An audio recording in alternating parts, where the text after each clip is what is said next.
Okie dokie. We are live. Hello.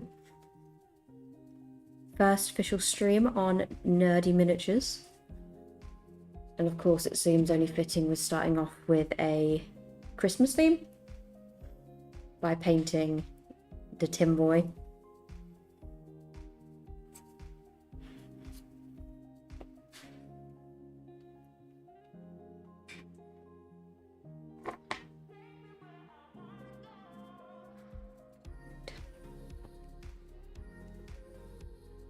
Let's go ahead and get the picture up.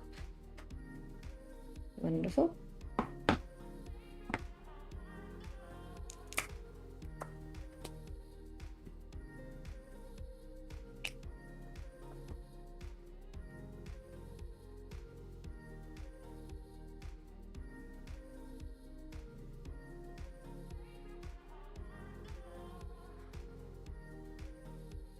Yeah, this is the first time we've ever streamed, or I've ever streamed. I had to get some help from Mr. Nerd just to kind of set it up and get everything going. And it seems to be everything's okay so far.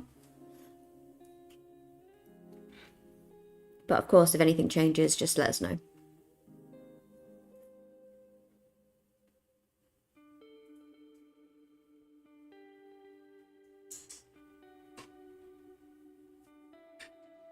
Feels a bit strange to be painting something so Christmassy this soon, but if you work in retail, if ever worked in retail, you know Christmas starts in like September.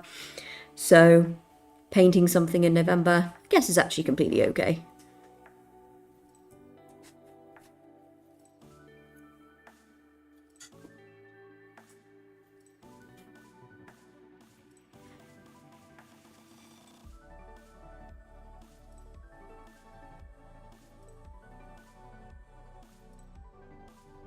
Mr. Nerd has actually recently advanced our painting setup, so now we have a lovely little wet palette. So when it comes to painting now, I can use obviously less paints for a short, and I can make them last a longer amount of time, which makes it so much easier.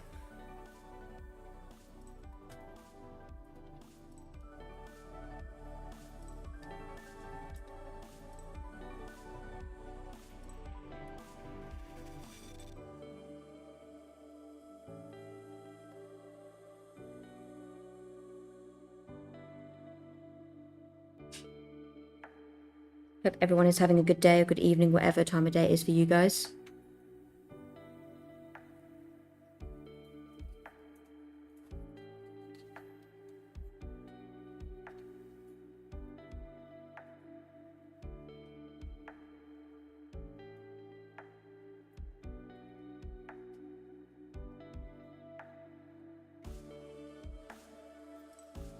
Right now the colour I'm using is Doomball Brown. We were looking at the paint schemes for this model and there's nothing for this model just yet, so we're using last year's colour scheme. So I'll be adding a few different colours here and there just to kind of update it, but for the most part, colour scheme wise will be pretty much identical to last year for him.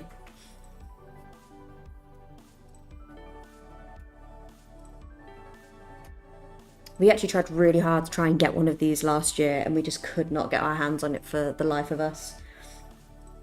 In our defense, it was, you know, we'd only been doing it for about 11 months now. It's like a year. Yeah, a year. No, we're doing it a year this year. Next month. No, a year next month. So we're still very new to the hobby. And I think by the time we got around to actually trying to find one of these guys, he was just already completely sold out. So I'm really happy we managed to get our hands on him this year. Because I think he's really cool.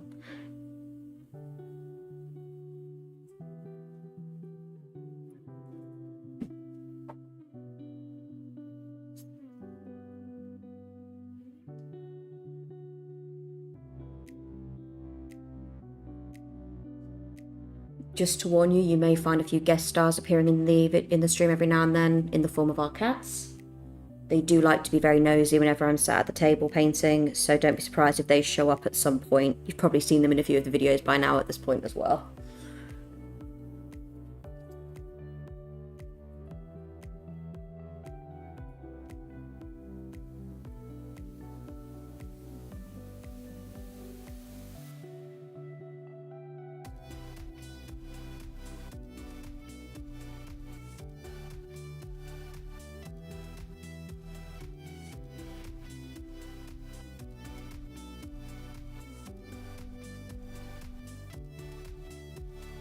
Kind of going in with a rusty reddish brown to start.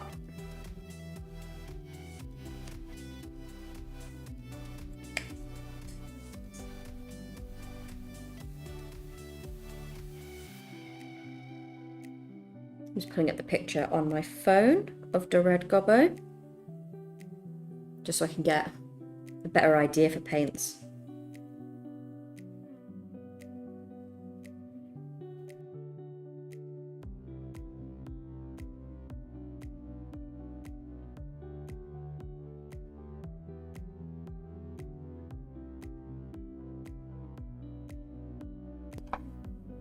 Sorry about that, just had to do a little adjustment. Got very graciously have Mr. Nerd just watching on to kind of help with anything regarding any technical issues. And the biggest issue is the fact that my hand is right in the way, so you guys can't see at all what I'm doing, which is typical, so I'm sorry about that.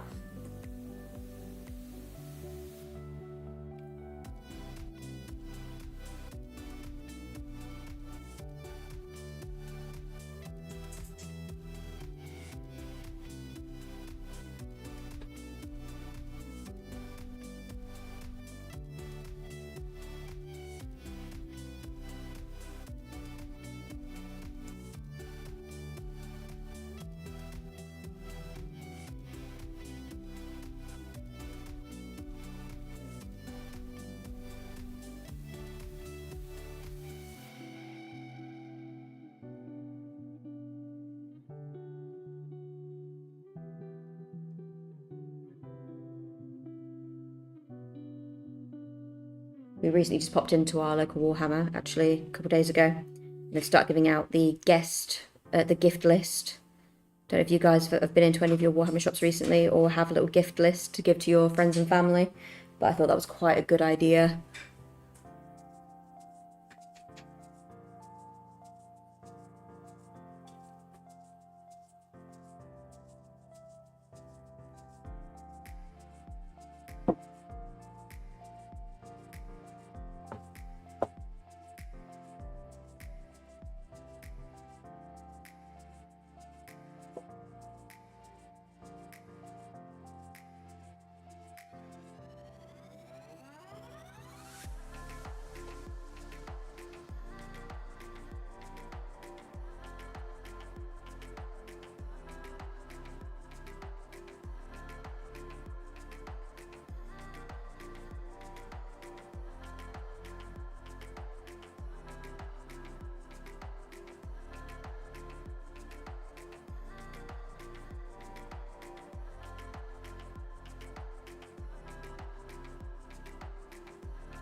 Obviously, because we are still new to the hobby as well, if there are any tips for painting techniques or anything like that that you guys can recommend, do let us know. We are more than happy.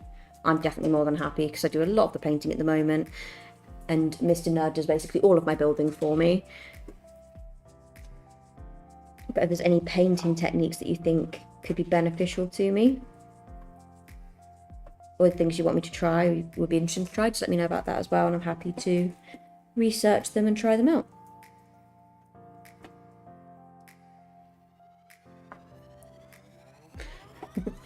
Got an onlooker right now in the form of our cat. He's just kind of silently observing from the floor at the moment. He's been quite good. Surprised he's not on the table already.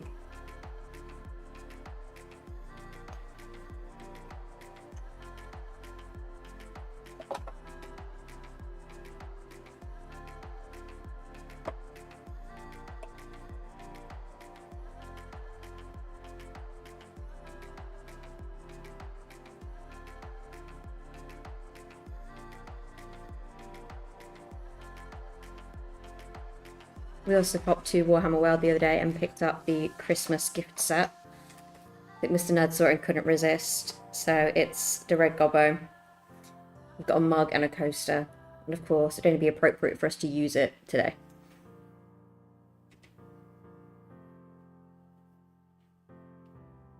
Getting in the festive mood. Absolutely.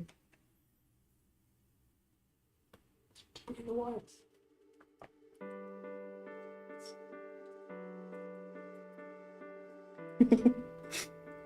Currently got Mr. Nerd at the other end of the table. He's doing some building whilst I'm streaming, so if you hear any background noise, that's what it is.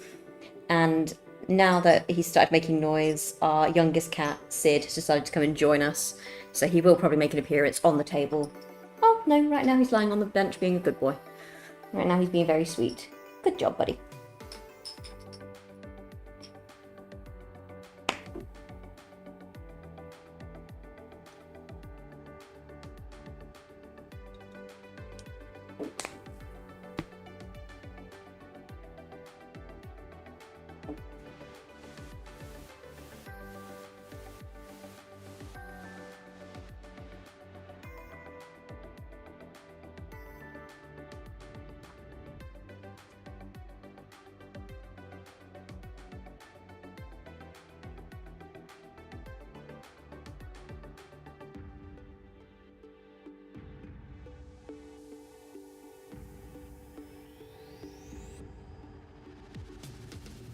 I do love the fact that this figure is designed to be a little bit wonky and a little bit imperfect. And I do really enjoy that about this little figure. To be honest, it's one of the best models I've built this year. Yeah. After this guy, which I've not finished building. Mr. Nerd is currently working on his Helmsmith Pashut collection, specifically for Warcry to begin with, but we will be going into the Spearhead once we figured out how to play it. For now, we're focusing on Warcry and doing some kill team. We've been going into our local store and getting some tips with our local store from other players and also from the manager there, obviously, who's been extremely helpful. It's also really good for us just to kind of enjoy a bit of time with other people who obviously are also into the hobby. So we tend to go in there now a couple times a week to just relax, play some games, and have a little catch up.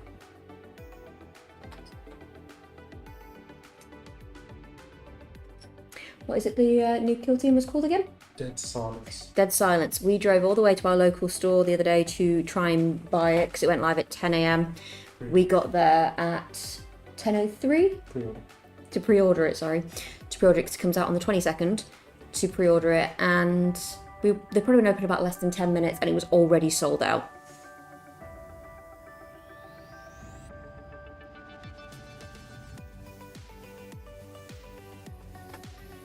Still wasn't a wasted trip though, we picked up other things instead.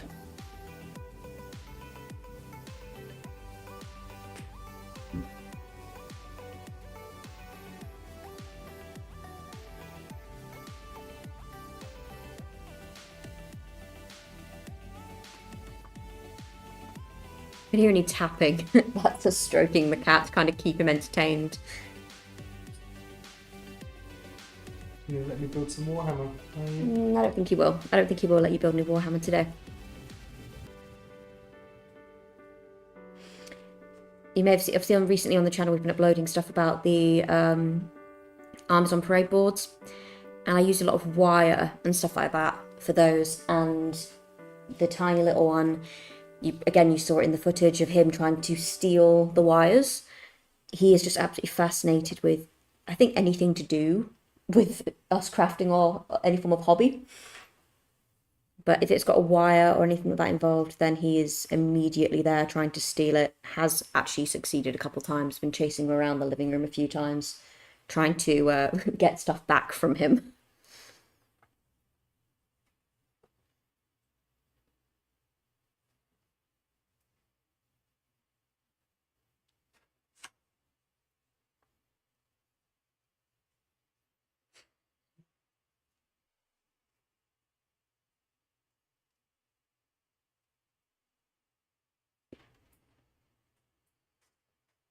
So this is going to be one of those paints that I build up in layers, but it is that kind of rusty brownish red.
Have you guys actually started doing any of your Christmas shopping or anything like that yet?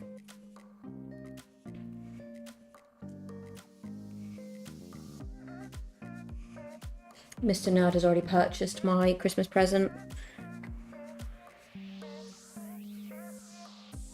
And it's good old, of course it's Warhammer. Surprise, surprise. And it's good old Lionel Johnson.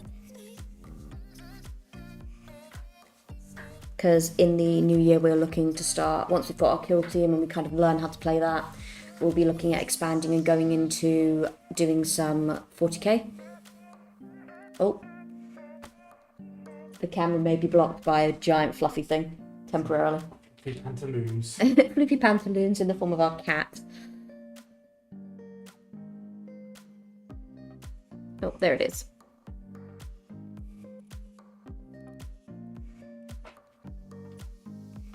No, he's quite festive because he has Grinch feet.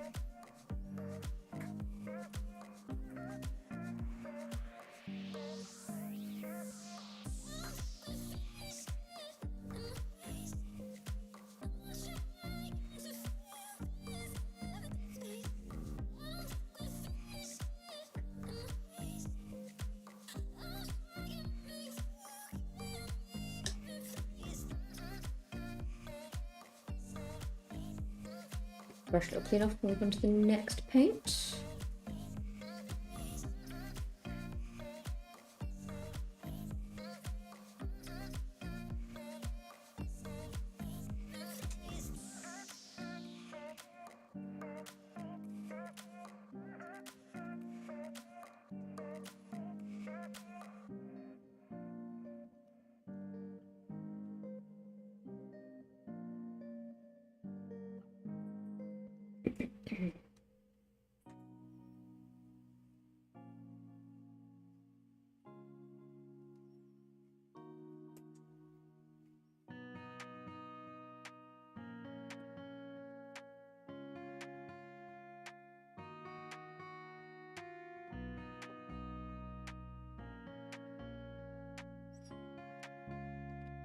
Yeah, we were in the store as soon as I saw what this year's model looked like. It was an immediate add to basket because I think he just looks so cool.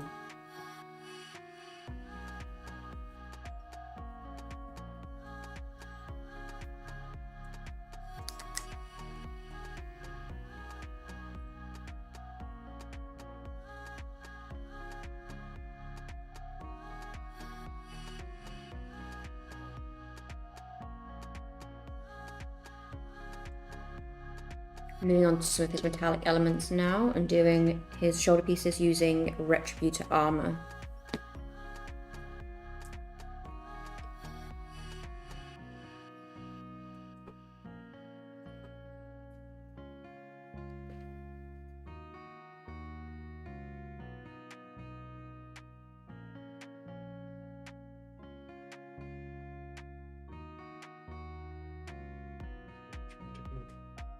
Mm-hmm. Retributor armor. It's Liberator Gold, I think you're thinking about.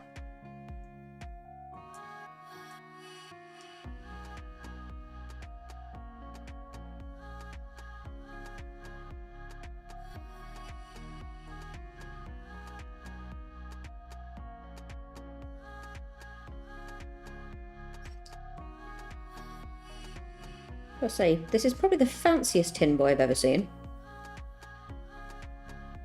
Having gold anything.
We're going back in with that Doom Bowl brown as well, once everything's dried by a couple more coats, just to make sure it doesn't look streaky.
Oh, throwing it.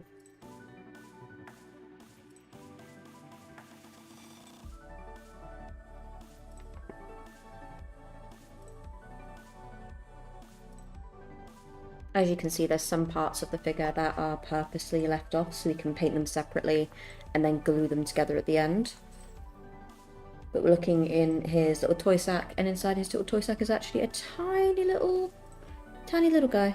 So I look forward to painting him as well.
Oh dear. It's like the Village of Coffee.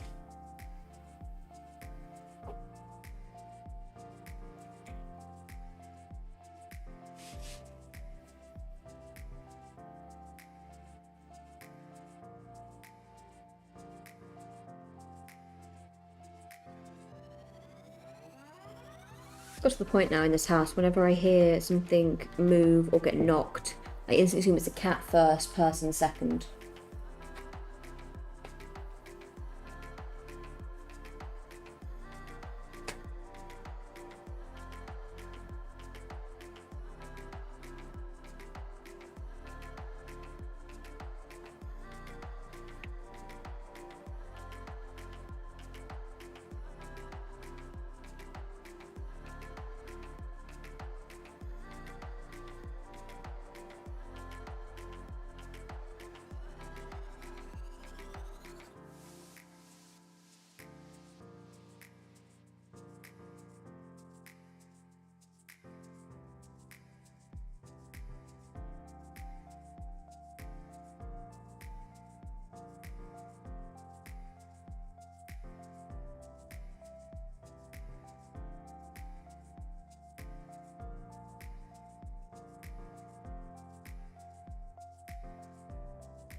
Only negative with living in a house with cats, you'll randomly find, as you're painting, tiny cat hairs will appear.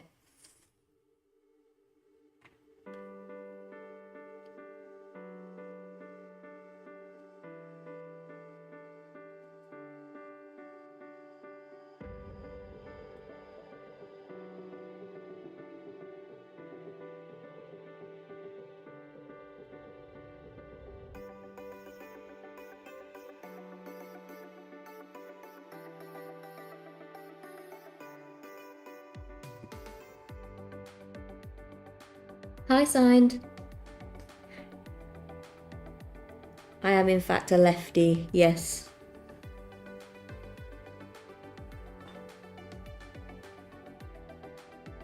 One of those weird ones with the left, who's left-handed.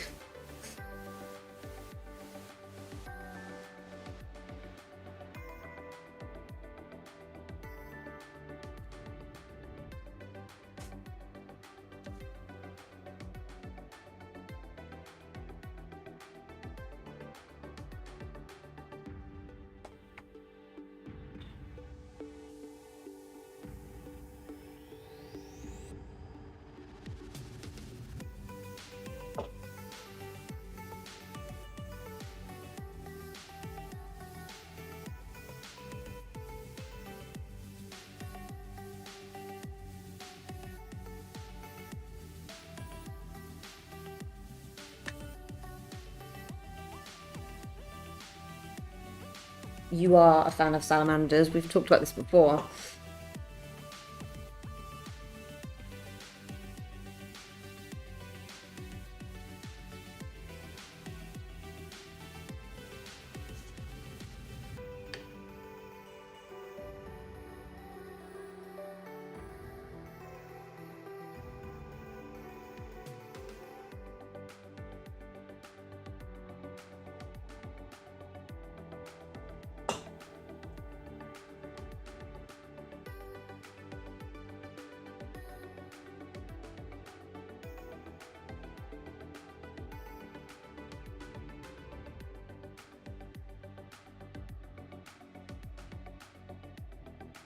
Yeah, it took me a while to decide what I was going to be when it came to 40k, what I was going to go with.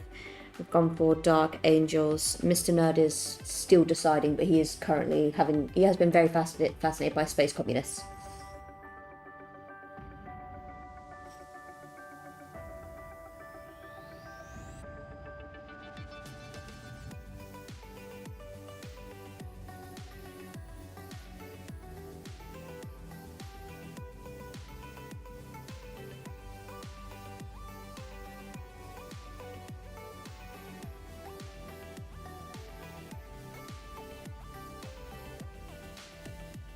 Yeah, Tau.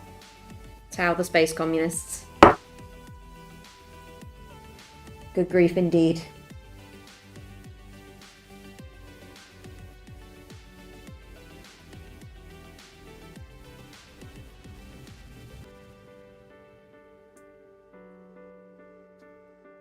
We're both looking forward to the Dead Silent kill team. Yes. So I get my space communists. You get your space communists and I get my space wolves. Yeah, space wolves are close enough to Dark. Space wolves are actually my first introduction to Space Marines in general. Space wolves are cool. They're very cool. So hopefully we should be picking up our copy of Dead Silent soon. Next Saturday? Yes, next Saturday. So we went into the store within 10 minutes. To pre-order it, it sold out. And luckily the manager was like, I think I'm actually going to be getting a few copies into the store. I'll put one back for you. Thank you. So we'll be going in a few days' time just to kind of go ahead and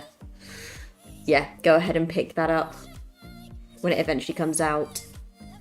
Next weekend? 22nd? Yeah, next weekend.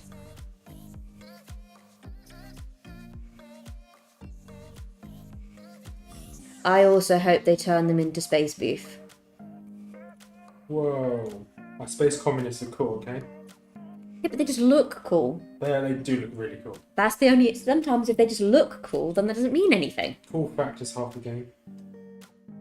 They're as cool as you paint them to be. I've got Gundam. It's better than Gundam. They're as cool as you paint them to be.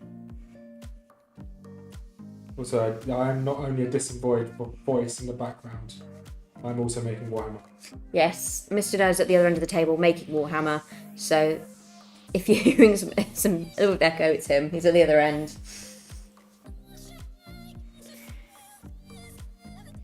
I haven't suddenly just developed two voices.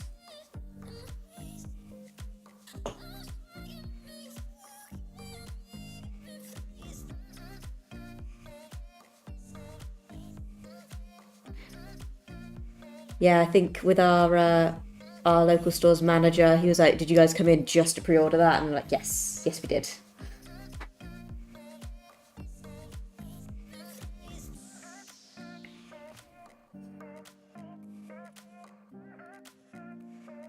Yes, I did see the little watches you made signed. They are incredible.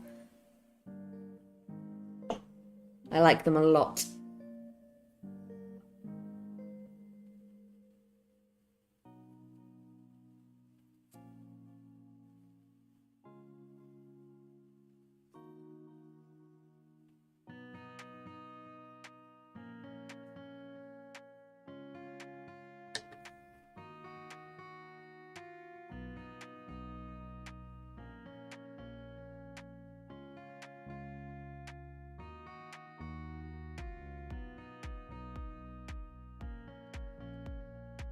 As much as I love painting, there are times when you're looking at it, when you're still kind of in the early stages and it's coming together, when you look at it and you go, oof. Then, you know, in a few more steps, it will be okay. Know how that feels, never paint. Absolutely. I 100% support that sign. You need to make one of them a pink one with a bow.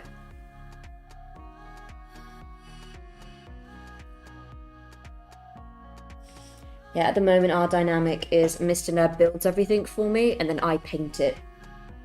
He's also built his own stuff. He's starting to paint through some of it. But he does have a fair amount of grey shame building up in the cupboard. Yeah, I'm calling you out on your grey shame.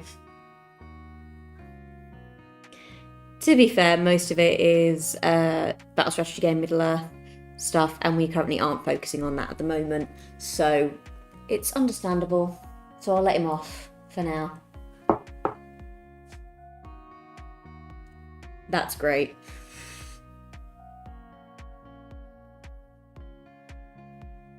The little pink one with the bow.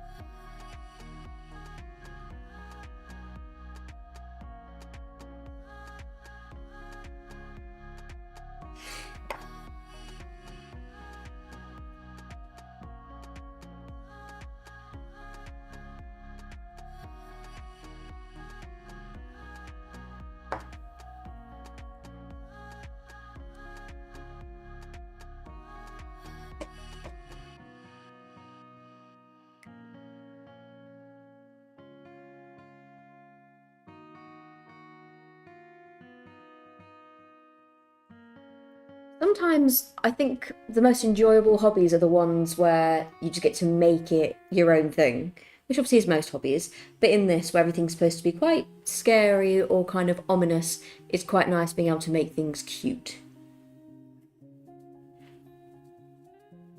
Such thing as a cute grim dark game. You can do whatever you want.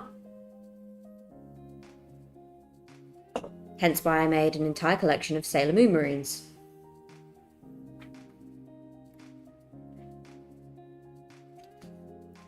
As much as one of those where it didn't really matter to me if they got a lot of views on that particular topic because I enjoyed making them, so that was half the fun for me.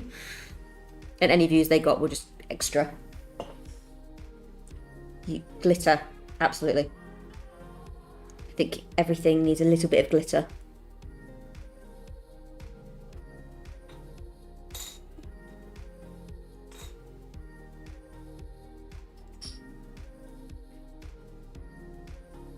They can still be ferocious and glittery at the same time.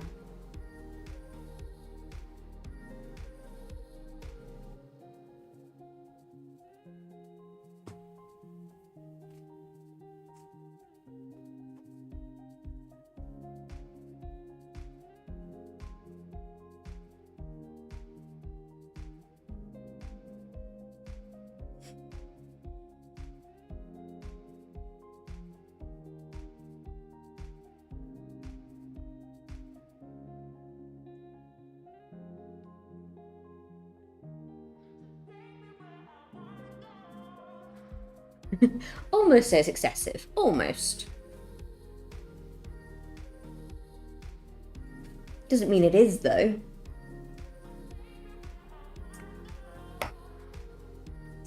It's excessive. It's as excessive as you say it is. If you don't think it's excessive, then it's fine.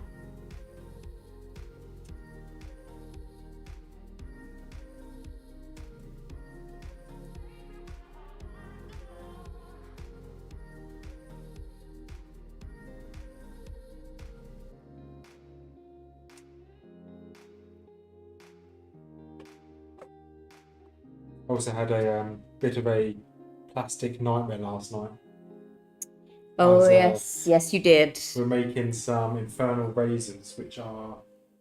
dive in here. Where are they? We're making some infernal razors, which are... Let's put one together quickly. Which are these boys. And I've got them with it's a blunderbuss. Yes. And they've got a little end that glues onto them, into the rifle. And I dropped it, we found it, I went to go clean it, because it had a load of dust and a load of glue on it. Yeah, but you were trying to be helpful, so you didn't want to put glue and dust and all sorts onto your figure. And I, as I was cleaning, I dropped the little figure down the drain, so... Yeah. Something's gone into the ether now. Yeah, it doesn't exist anymore. It took us ages to find it as well, because it was such a small piece. I was so proud that we found it. And then I just heard you laughing to yourself, but you didn't. But I was like, no, I haven't said anything funny. No one's done anything funny. And turned around and I was like, did you drop that down the sink? Yes. Yes, you did.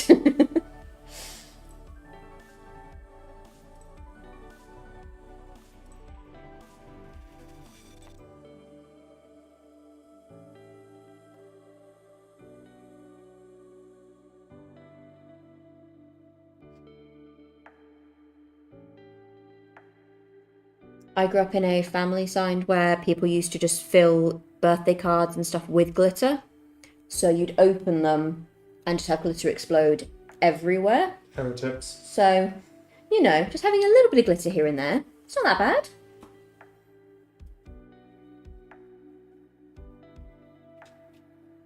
Yeah, I mean, that's my logic. If I can't find it, it's gone forever. We have a little cat bed underneath the table where we're currently sat because the cats like to snuggle up in there sometimes when we're over here. So, oh, let me just double check in case it's got caught. And it was on there. Really proud for finding it. And then it disappeared into the ether. Forever.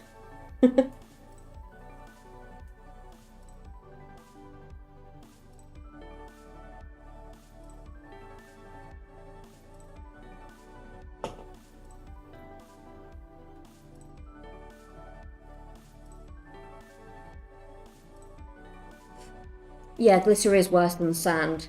Prettier, but worse. I always knew when someone was going to get a glitter bomb card because you would just hear this little giggle off to the side as you were opening it and you were like, okay, this is going to be bad.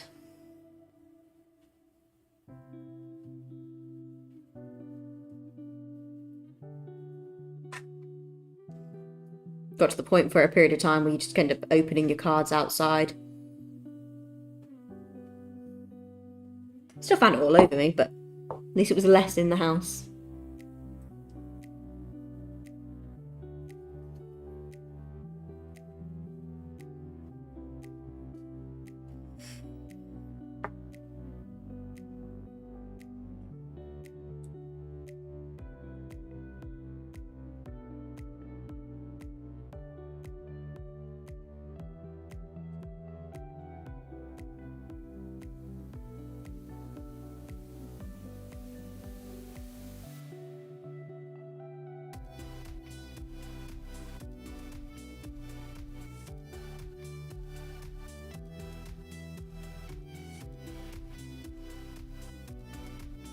I think sometimes when you lose a piece, unless it's one of those parts where you can hide it with something else, you have to be very innovative to try and make something else out of it.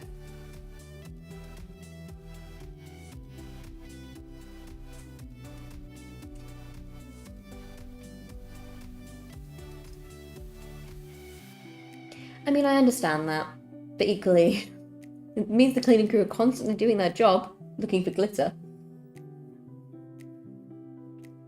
Pretty sure my cleaner at work would probably murder me if I did that to her. And she's already quite a scary lady when she's angry. I don't want to add more fuel to that fire.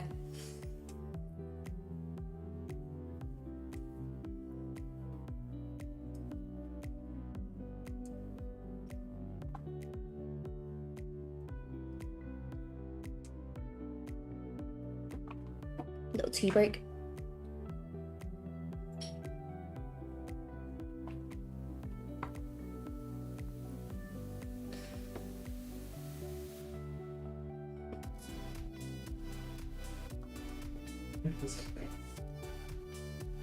Every few seconds, I just hear Mr. Nerd dropping tiny pieces of plastic on the floor. So far, I haven't heard him say, oh no, which means he's found them more or less straight away. Let's hope we don't lose anything else. And if we do, we definitely don't wash it down the sink.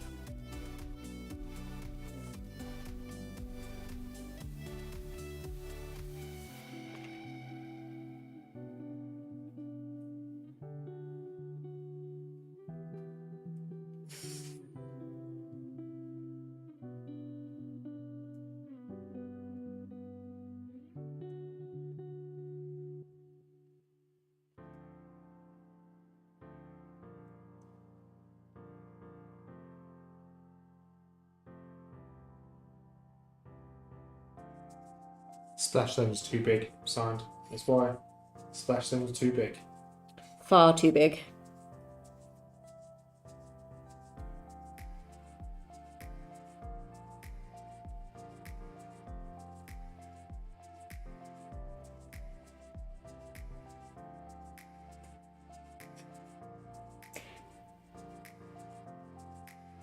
Yeah, probably a good idea to just assemble them over a container and just not exert too much force. I think it's more of a case of he's doing pretty well.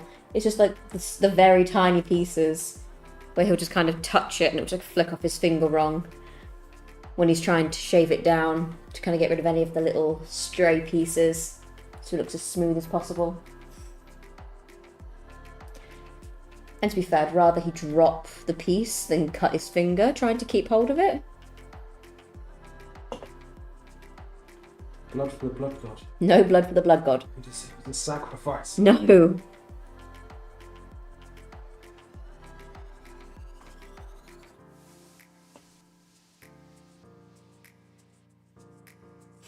I already sacrificed plenty of that when I was doing my boards.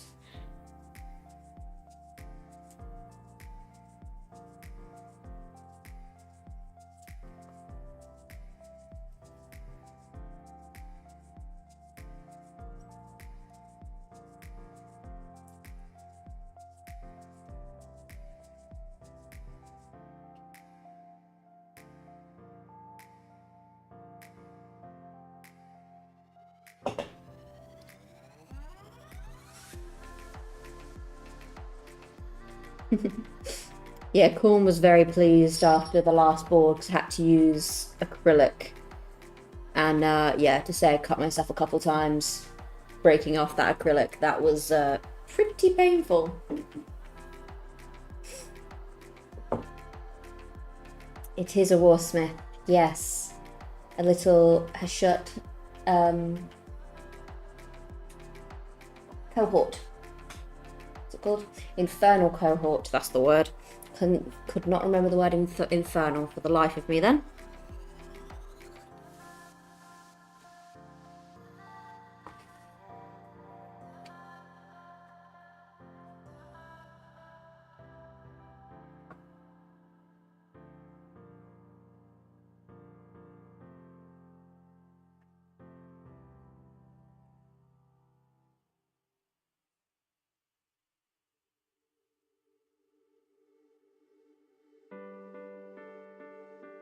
One of the perks of streaming as well, it also just shows how long it takes to do each individual step. Because we've been streaming now for nearly an hour, and so far I've just painted his body and started doing all of the gold parts.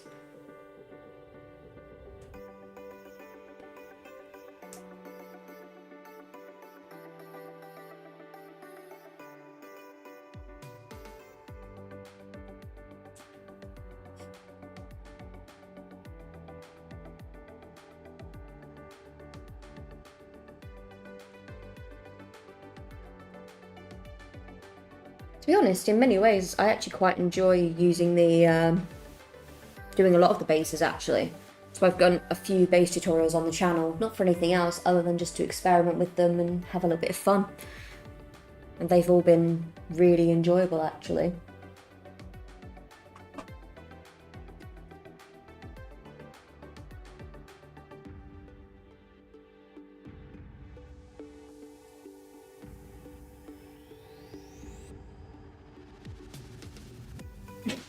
Bless you.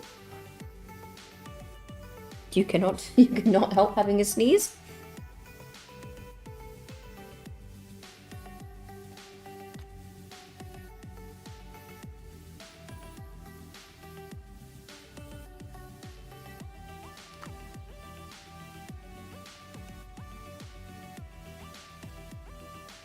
Had quite a lot of fun doing lava for my armies on parade board. My very first one. Yeah, salamanders and lava makes sense. And for that I ended up painting the base with a mixture of really, really wet paints and kind of letting them bleed into each other and then leaving them to dry. And then I built up layers of resin and added dots of colour, swirled it in until I got to the top. And that was quite enjoyable. So lava's quite fun to paint.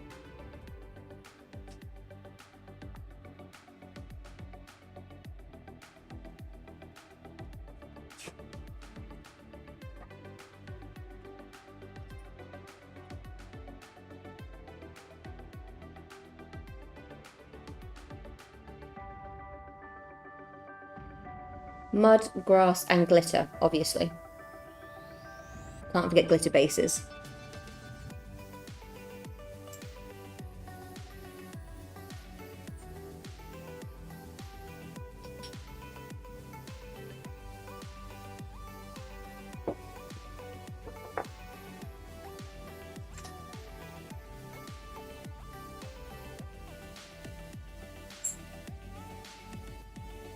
Yeah, with the paint sign, it was just a case of, I found the best technique for doing the lava was just to, whilst each layer was still wet, add drops of the other colour and kind of like swirl it together.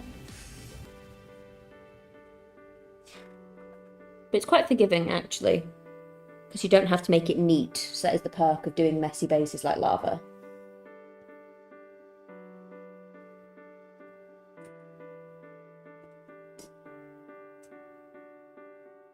Yeah, had it not been for anything other than the board, I would have just done paint.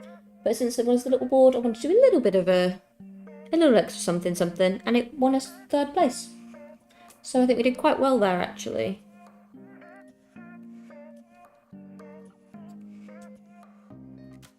Because we entered 3 times this year. One with individual armies, which I already had my, you may have seen it on the channel by now, the Sylvaneth Cherry Blossom collection.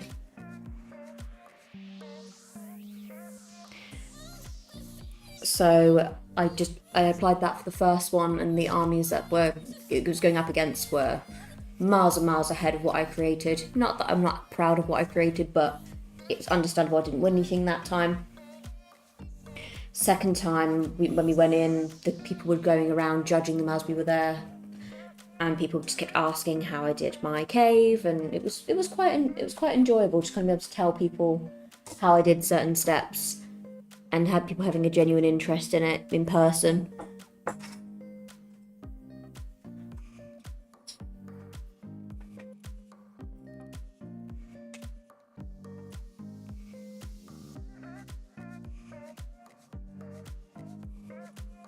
In fact, when we went, there was almost not enough room for the board, the first one.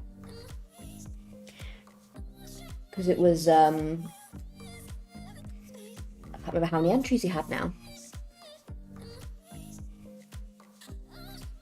Quite a lot.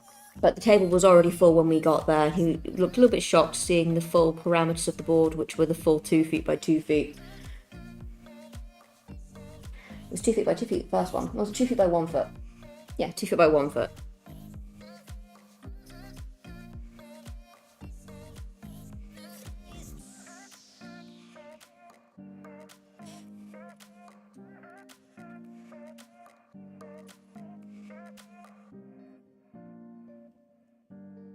And then for the final one, we did the Watcher in the water. And that took a lot of hours to do, because it was just so many different techniques. And it was a guessing game more or less the entire time as to how it was going to turn out.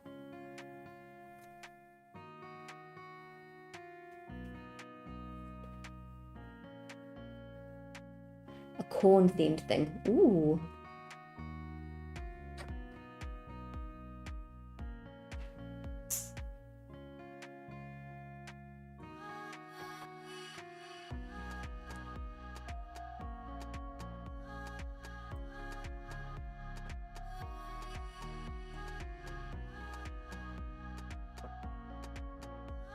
That would be a very good idea.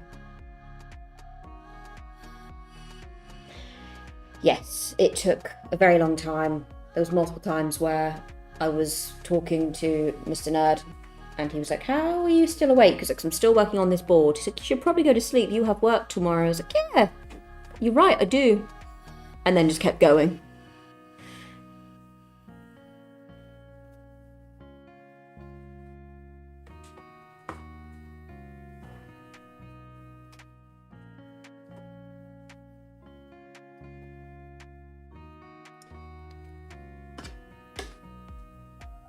Figure down for a second.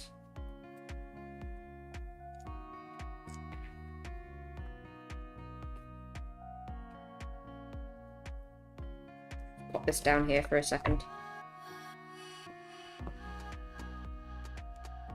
I'll show you the different parts. So the entire base is made out of like an inch thick resin. There's bones under the water that were handmade out of air drying clay. And then of course you've got the Watcher himself, which took many hours to paint, but I'm really, really proud of how he turned out actually. He's one of my favourite figures I've painted so far, actually. So, still pretty proud of how he looked.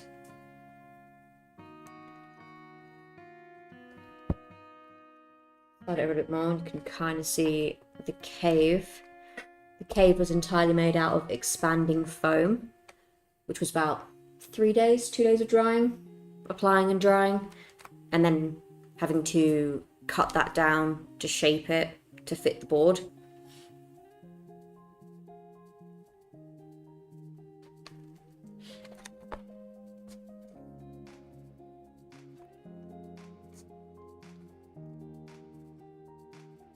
And then you can see, of course, as well, we've also got the entire fellowship on there as well, which was more or less a week solid of just painting the fellowship.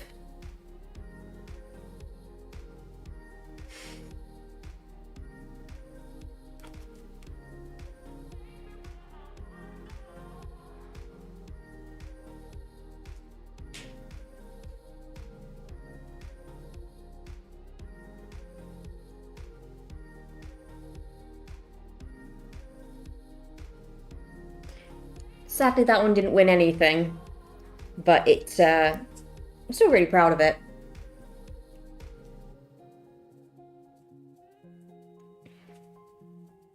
But even just like having a look on our local shop's website for the other entries, yeah, it was quite easy to tell why we didn't win anything, because they were all incredible.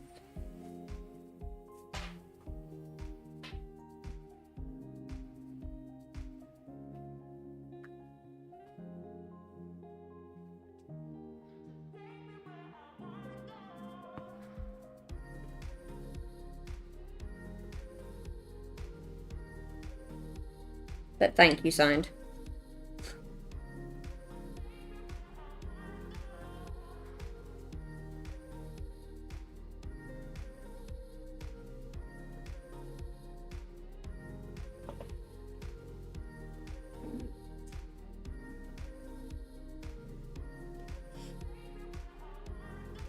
Exactly, signed. You can't win if you don't compete.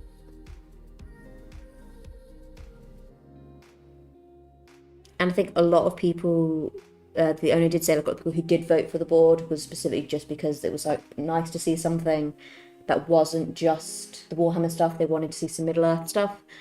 But all the entries that won were all, I believe, 40k. So maybe next year we'll do something 40k.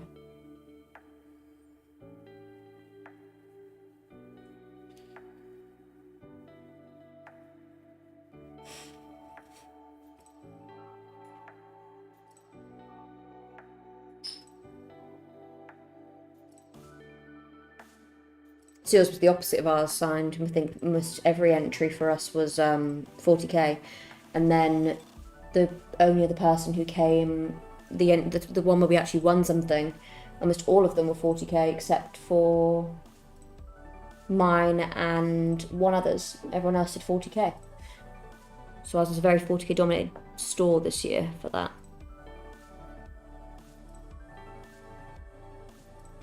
Just using lead belcher now to do some more of the head part of the Tin Man.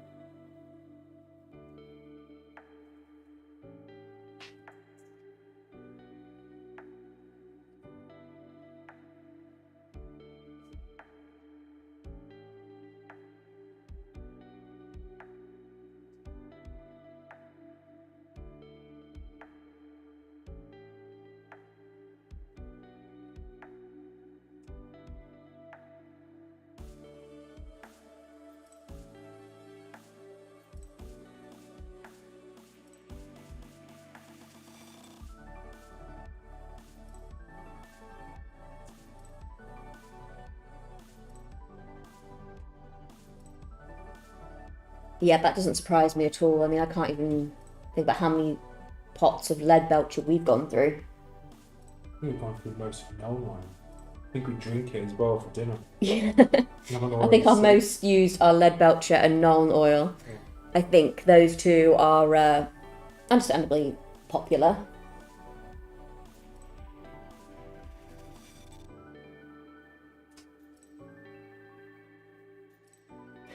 I think that's a great idea, making Titus into full Xmas mode.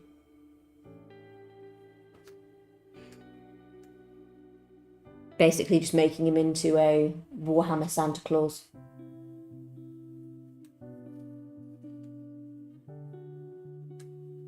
That's what you want for Christmas, is it not? Mr. Nerd? Titus in a Santa Claus? Mr. Nerd isn't really the biggest fan of... Well, he's not exactly not a fan of Christmas. He just thinks it's another day, which I understand. Also not a fan of Ultramarines. Yeah, that's true. You are more of a... well, you've already said you're a Space Communist fan. Ultramarines a bit boring. What is your favourite of the Space Marines? I'm asking the hard questions now. Because obviously I know you're signed, yours is Salamanders. Death Guard. Death Guard? Don't like to think about it. What's the Death Guard?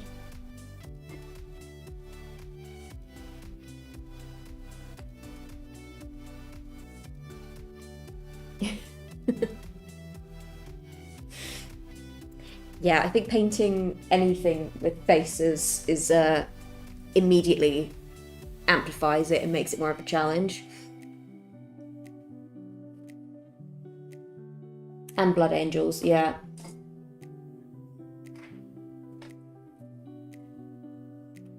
Emperor's Children, yeah, I think for me it's Dark Angels and Emperor's Children.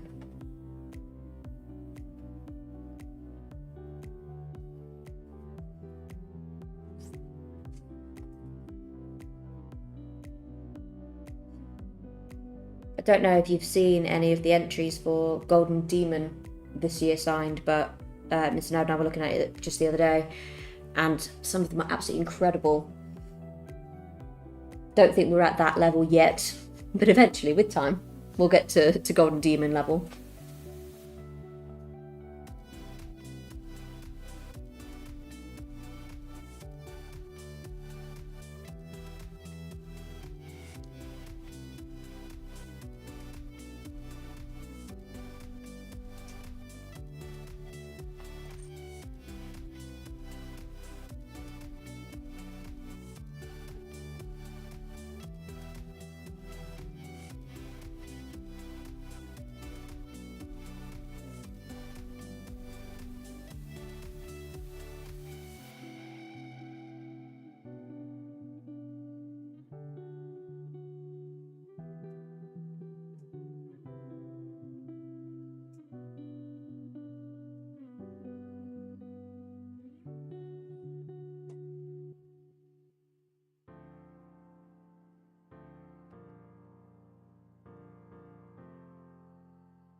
Yeah, the winner of this year's absolutely insane. Alchemist in his little tower. Yeah, The potions was really cool. it's insane. Start playing. The attention to detail, the reflection, like the reflective side of everything. Each individual book had Yeah. its own detail. It was amazing. Definitely a well-deserved win there, 100%.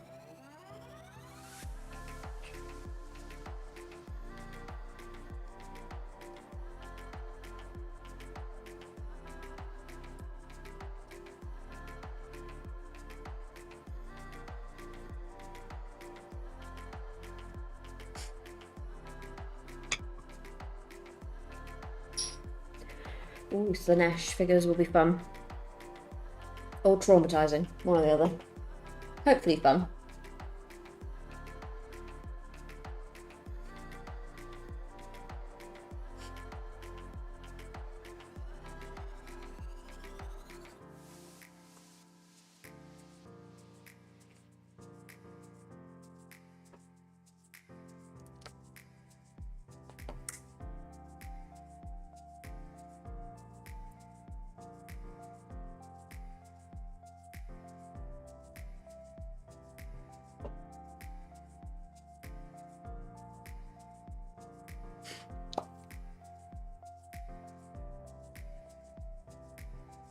Moving on to paint the head of the Tin Man now.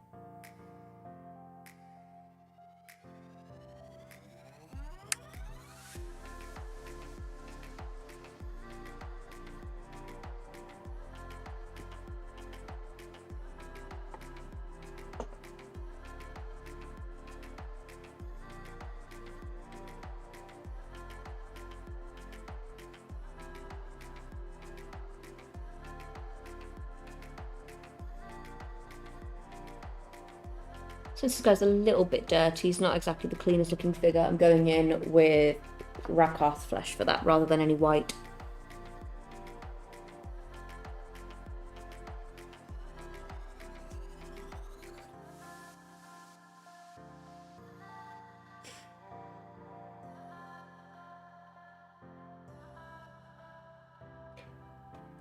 They've got a few things going on for Christmas. When we went in the other day, let's do like the mini of the month, buy the Gobbo, which is what we're painting now, and read a story. And we got a free dice holder, which we built yesterday. It's actually very, very cool. So I'm going to go grab it.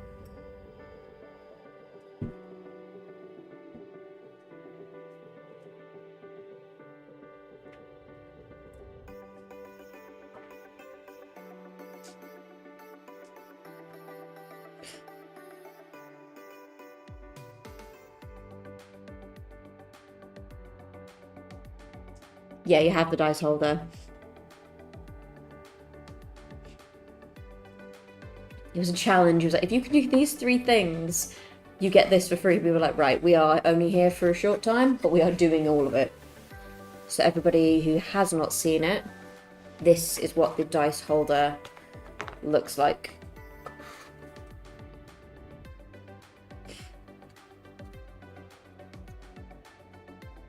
Very cool.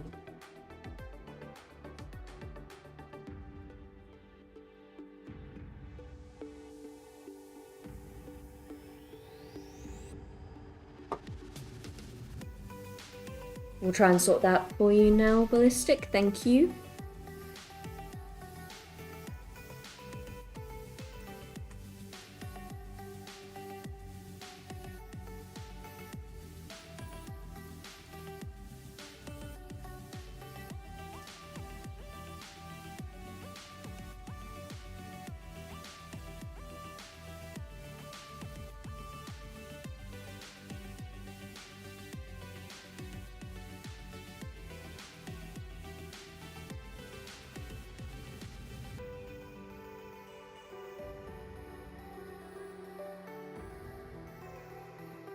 Let us know if that's any better for you.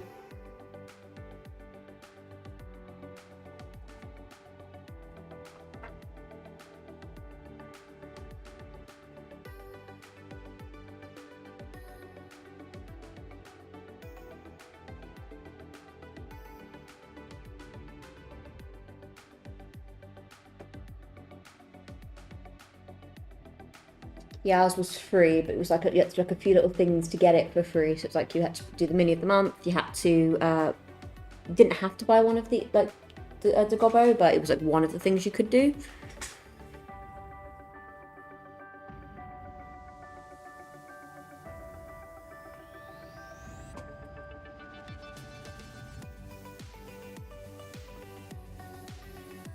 Okie dokie. Thank you, Ballistic.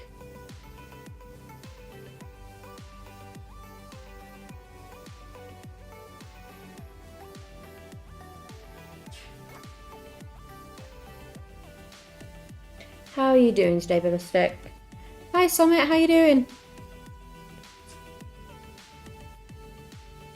It is in fact a painting stream.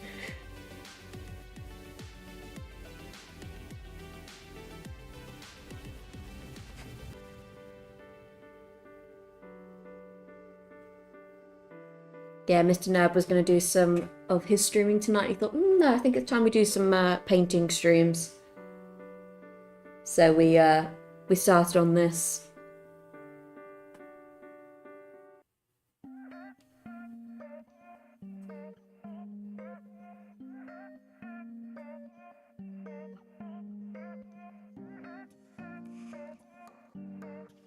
He is slowly coming together.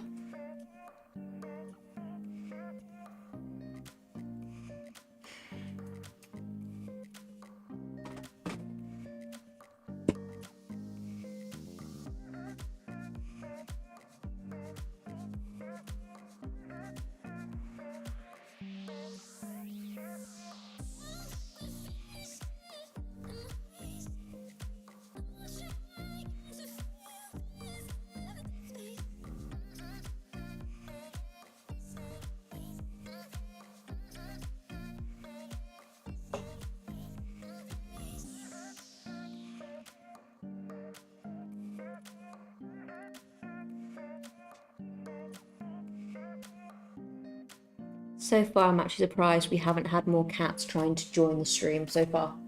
We're being very well behaved today.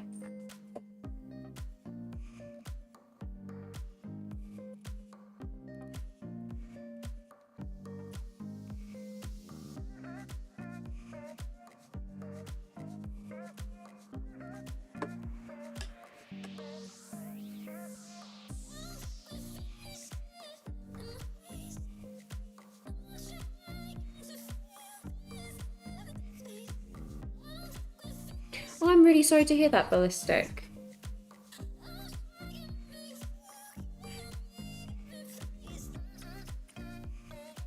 Yeah, I get exactly the same Ballistic.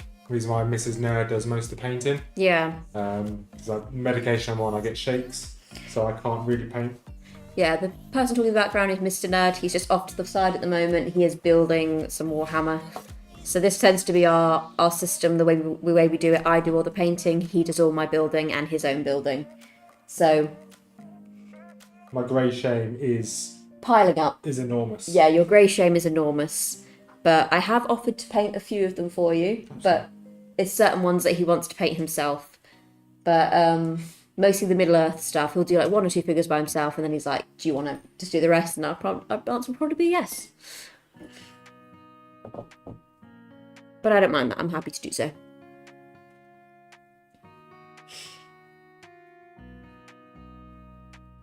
Oh, your little cat's just like, I'm here.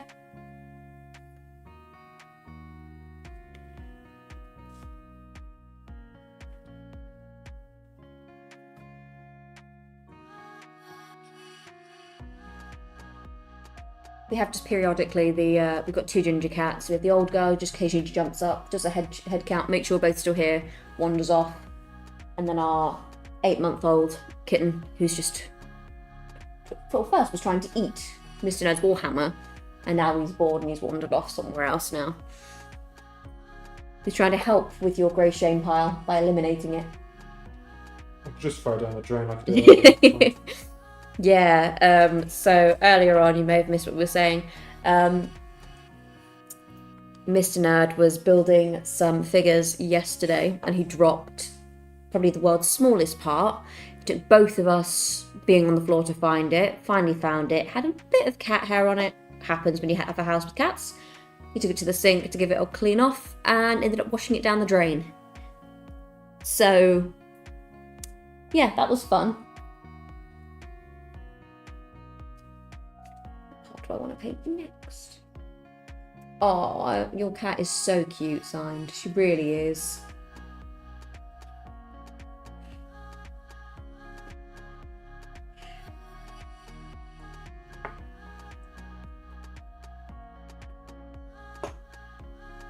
What do I want to do next? Which section?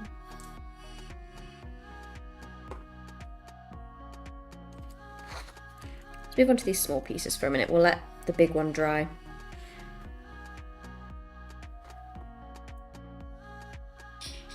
So this is actually his arm. We haven't attached it yet. And then these two go together to make his sack.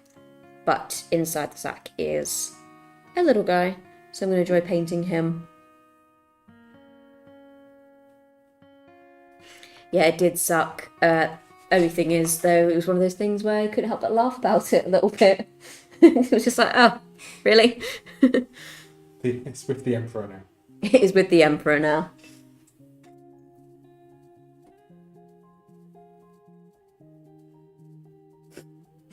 Sounds like most of our cats signed. All 4 cats are sweet as anything, love you to death, but I'm not entirely sure they have a brain cell between them. I think they do have one brain cell, I just think they share it. I think it's on a timeshare between all 4 of them.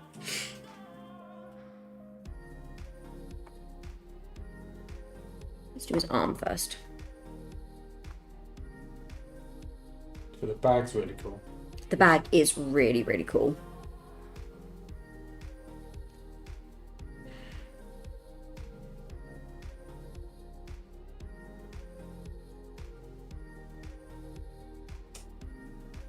But we'll do his arm for now.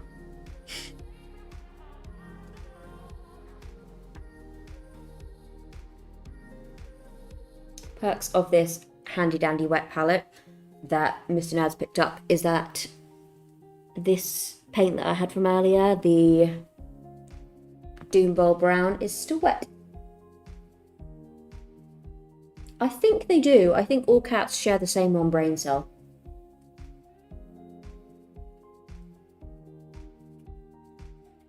But we say that, but then the younger one occasionally has moments of pure genius, and it's kind of scary. Which is very rare, considering that he's obviously an orange cat. It's even more shocking.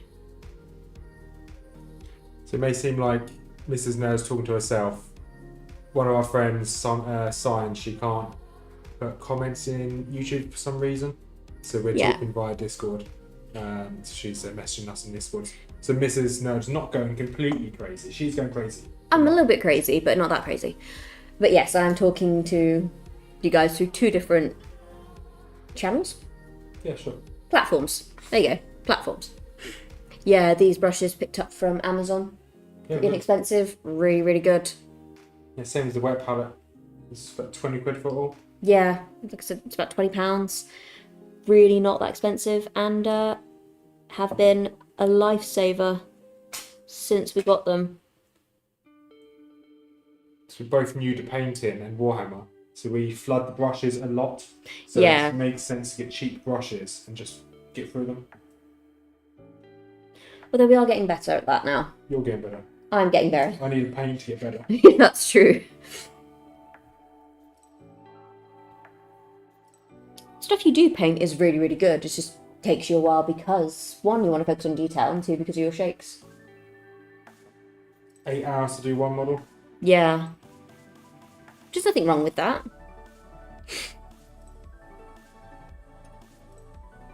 You'd rather it take 8 hours and be perfect, or as close to perfect as you can get it, than rush it.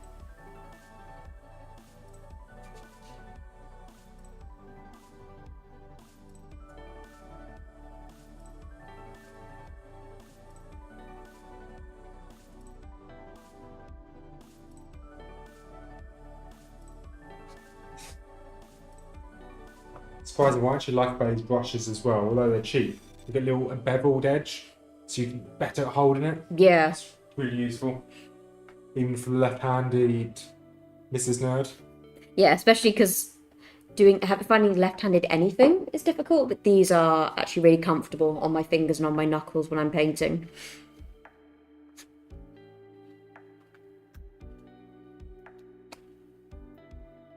Nail art brushes is a good idea, actually, for the minis.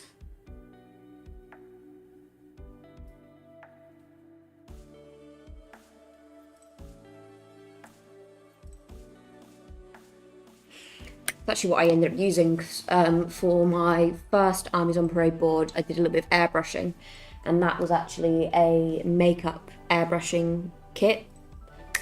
Really inexpensive. And yeah, it worked well enough for what it was for. If I was doing something obviously larger, I would need something better. But for what I needed it for, it did a good job. It's not going to work when you do a Lario, is it? No, it's probably not going to work when I do a L'Oreal. She's a big lady. Big girl, big beetle. She's a big girl with a big beetle. My kind of lady. I'm almost kind of scared to start her, because I know when I start her, I'll want to finish her, which obviously is the point. But I know I can't rush her because she's such a big figure. It would just be one of those daunting figures I've done so far. So she's sprayed. That is kind of where my grey shame is sitting, where I'm Every time I look in the cupboard, I can see her. She's there, looking at me, quite literally. If I'm sat on the sofa, she's looking directly at me. But for now, I can ignore her. For now, I have other projects that I can do in the time being.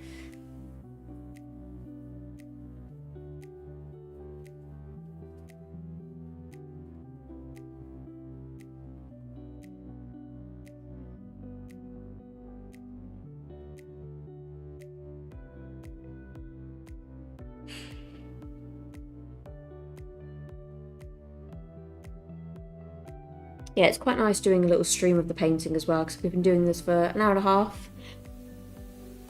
You can see we're not like miles and miles into it, but that's why when we do 2 videos a week, it's hours and hours and hours of work to do those 2 videos a week. So any support we get on the streams and on the videos is obviously very much appreciated.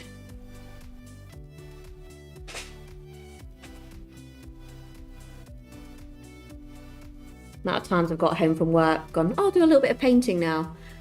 And then before I know it, it's midnight and I've been painting for 4 or 5 hours. And I'm going, oh. So we started doing YouTube, because we've got 3 channels between the 2 of us. So Mr. Nerd has his channel, Rothmer Gaming. He's been doing that for what, nearly 2 years now? Year and a half? No, 3 years. 3 years. So he's been doing that a little bit longer than I have. I then did a lore channel, which you may see. So I'll do like Warhammer lore, and I'll do Tolkien lore, Lord of the Rings lore, that kind of thing. I've been doing that for about a year, and then this one we've only actually been doing for about 4 or 5 months. It's not that long at all. This was just something we only picked up the hobby a year ago, 11 months ago. And it took us a little while just to kind of get comfortable with, like, it's one thing to record your voice and one thing to record you playing a game, but recording you actually doing something like this, it was a little bit more daunting. But we've had nothing but good supportive feedback from people, so it's actually been really, really pleasant, which is really, really nice to get. But don't get me wrong, on our other channels we get the odd comment of someone just kind of trying to be a bit clickbaity and a little bit terrible for the sake of being terrible. But of course that's just life. A lot of the time you just read the comments and you're just kind of like, oh, okay, yeah, that's creative. You weren't loved as a child. Yeah, very much so. Like I had someone before, they had like a massive white knight complex, like white savior complex when it came to talking about lore regarding Rings of Power.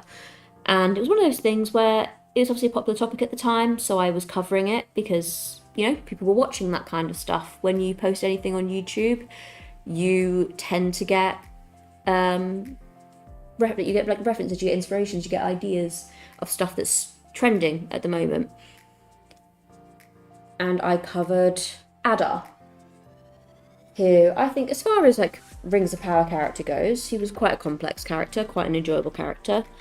And that was the wrong opinion to have. Apparently that was completely the wrong opinion to have. Well, having an opinion in general about anything other than it's terrible is apparently the wrong opinion to have.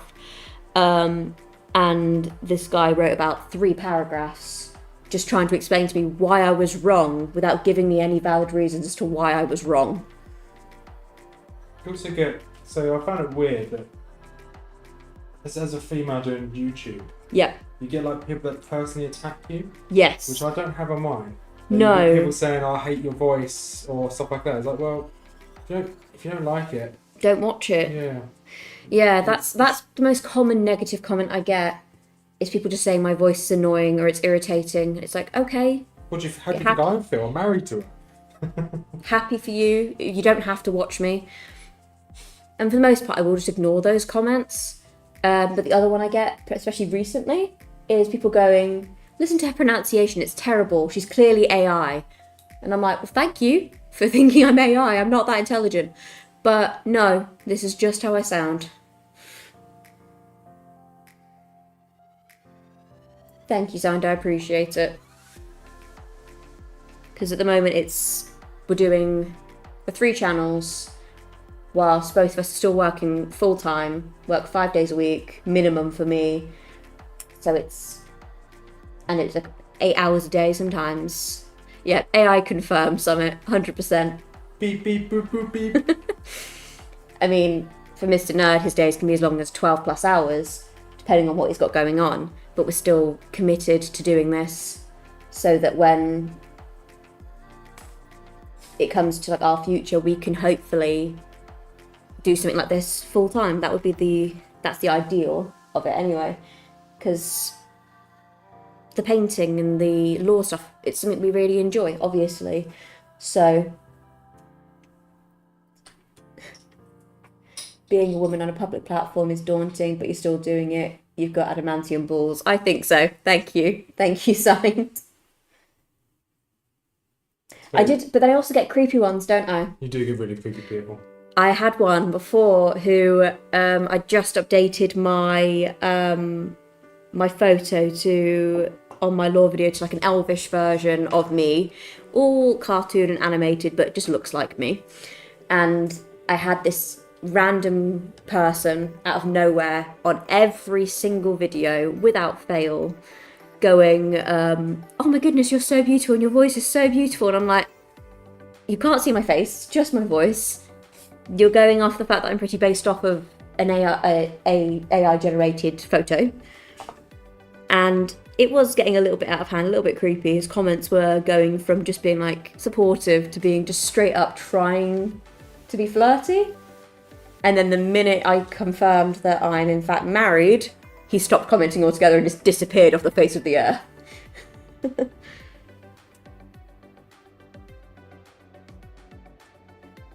There will be probably a lot of time the next 12 or so months for Mrs. Rothmer to make Mrs. Rothmer? Mrs. Yeah. Nerd to make some content, because we have a little one. Yeah, we're having a... Sign does not know about it. I didn't need to block him, Sign, he just disappeared. Yeah, he disappeared, yeah. Before he could even do anything, he just disappeared. But yeah, we're actually expecting a baby. So we're going to be having a little one in 7 weeks' time. If he comes on his due date, but if not, he'll be here within the next 9 weeks or so. Which is mad, because it feels like just yesterday we found out we were pregnant. You were Well, pregnant. I was pregnant, he was going to be a dad. But, yeah. So we've got a little one on the way. A little nurgling on its way. A little nurgling, to the point that Mr. Nerd has gone out and we found like a website that we're doing. Sign's excited. Yeah, we've got a little one on the way. And he will be, no doubt, decked out in full Warhammer gear. Because we found a few baby grows that were saying something like Little Nurgling and Primarch in training and all this stuff. I think it's Daddy's first Primarch. Daddy's first Primarch. But it kind of makes me look bad, as if because the Emperor is not a very good father. No, he is not a good father. So, yeah. Yeah, kudos to me. pregnant. So expecting our first child. 7 weeks, 2nd of Jan. Yeah, 2nd of January, so just after Christmas. But there is a possibility if he decides to come early that he could be here for Christmas. We'll find out, obviously. He'll decide when he wants to make his grand entrance to the world. Everyone's like, oh, another 2026 baby. And I just have this slight sneaky suspicion, like the last couple of days of 2025, he'll be like, nope. Yeah, Emps is a bad dad, so at the moment we are looking at the nurgling ones, to be honest. Snotling, I like that one. Yeah. It's quite a few that are interesting. But yeah, like this fact we haven't even really spoken about this until recently, and we're nearly at the end of the pregnancy now. You're only having Prince. Yeah, 31st of December. I think, to be honest, I've got a bunch of people at work who are making predictions on his well, they know his due date, but on his expected date, where they expect him to actually show. And almost all of them are saying 31st. They think he'll just make a last minute appearance.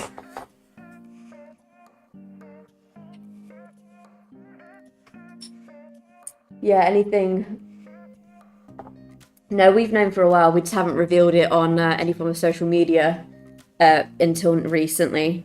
So it's just been one of those things which hasn't really come into conversation in anything like this. So this is the first chance for us to really talk about it. If I just found out recently, son, I'd be very concerned because, I mean, I'm wearing baggy clothes right now, but the bump is very noticeable. If I'd just found out recently, I would be slightly worried. She's chunky. I'm not chunky, I'm pregnant, there is a difference. Yeah.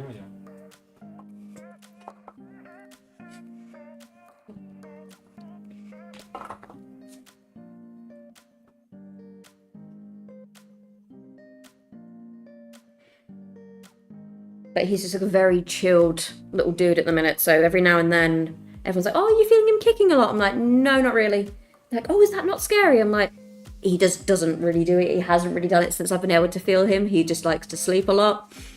And like just now, I've just felt him move rather than hit me or kick me. He just rolls over and goes back to sleep. He's very relaxed. I think it's horrendous. It's terrifying. Yeah.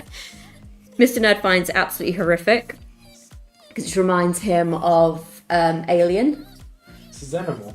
Yeah, he keeps referring to him as a xenomorph. Between that and he calls him by his name and talks about him, but then every now and then he'll be like he'll like catch movement. He'll be like, oh, I don't like it. I don't want to see it.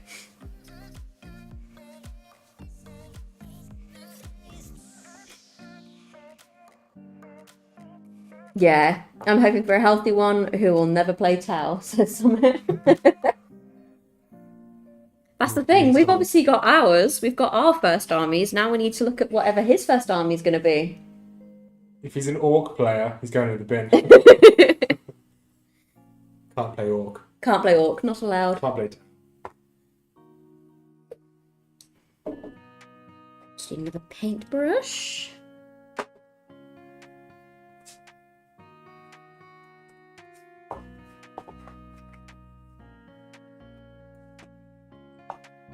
So Ballistic, what factions, armies do you collect? You've got a rough idea of what everyone else collects so far?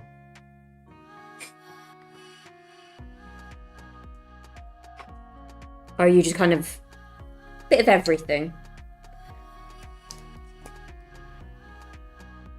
Not accept any Xenos race. Moving on to the sack now, that he's his little toy sack and using Rakarth flesh again. Well, oh no.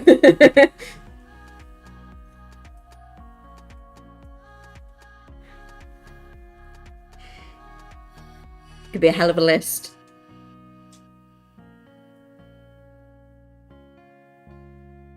Josh, how many armies have we got? Age of Sigma, we've got Silver, Ridiculous amounts. Seraphon, Helmsmiths, Shirt, Chaos, so 5. Don't even get me started on Warcry. Yeah, we've got loads of Warcries.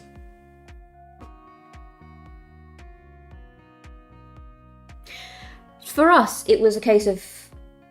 I'll show you exactly how to get into it. Mr. Nerd's going to show you exactly how we get into it, apparently.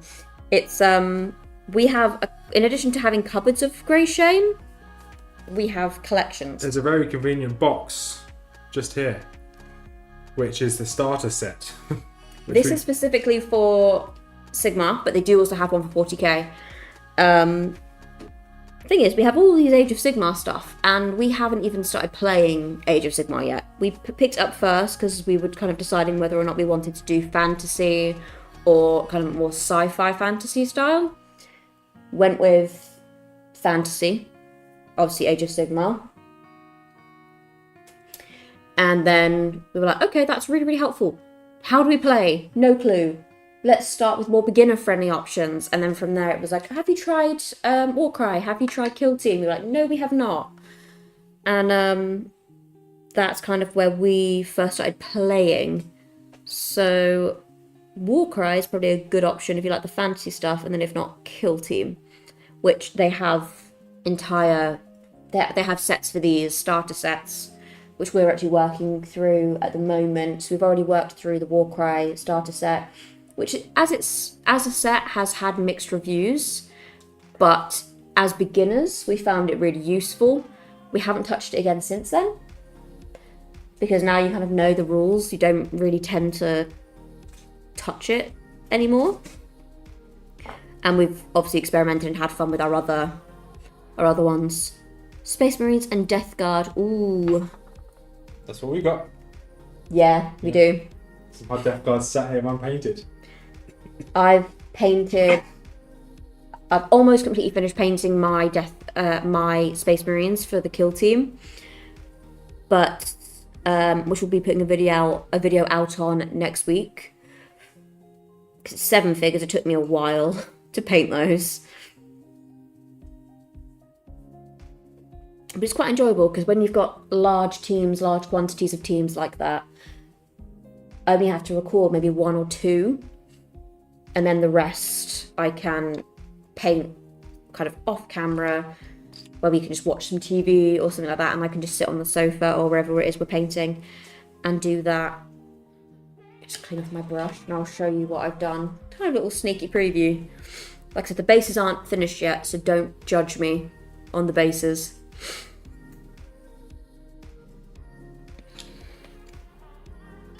If you want to judge that my Death Guard is still grey. His Death Guard is still grey shame. Well, they've been spray painted. But this is one of them. It's actually the first one I painted. He's nearly done. It's not 100% finished yet. For Summit, Tzinch is a very good faction. Tzinch is a great faction. It's more Age of Sigmar than it is. In 40k, it's the Emperor's Children. You're okay, I guess.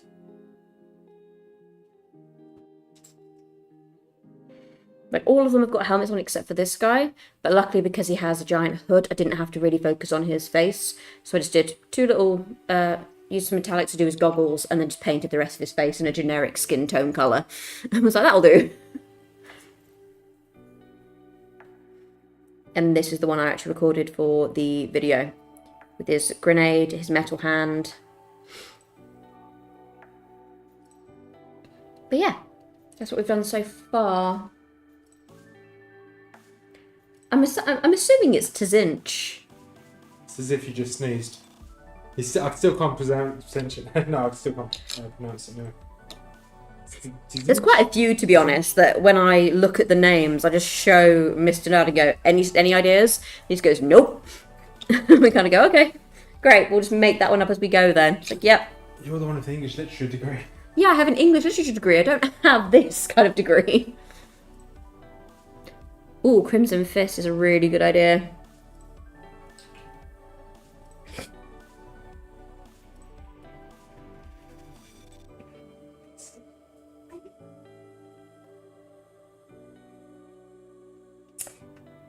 Zinch.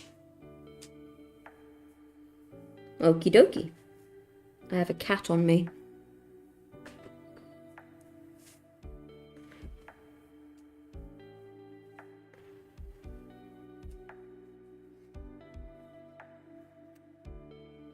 I mean, it's definitely something to do after work, Summit, but it's also a very dangerous slope. Just be prepared for that.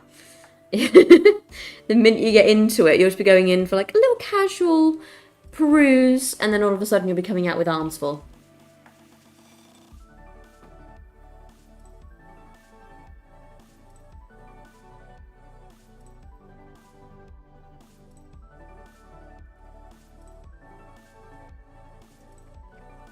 But this is further proof that I'm not AI signed. Because people tried to use the fact that I'm pronouncing things incorrect as the reason why I'm AI. I have no excuse. And I'm like, no, just someone trying their best to do it correctly, but failing miserably. But still trying. But thank you anyway for assuming that makes me a robot.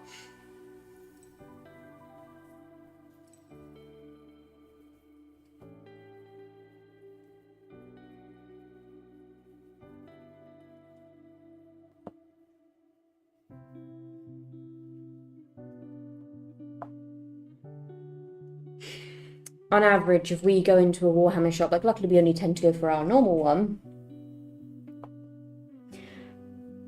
Yeah, like saying Omnissiah. Like, some of these words are not easy to pronounce. They are complex and a little bit more difficult. And you can only try your best. People will either accept it at that and go, okay, yeah, fair. You know, they give it a good shot. And then you get others who just immediately lose their minds. Which I had someone absolutely lose their minds. I don't know. Ballistic people just, that seems to be the common thing when it comes to my lore videos. They just go, oh, she's definitely AI. We're still referring to me as she. Which kind of counters their argument. But yeah, it's either, that's like the main insult I get. And then I comment back on their stuff and they're like, oh, would someone who's AI comment back? It's like, no, probably not. That's a lot of work.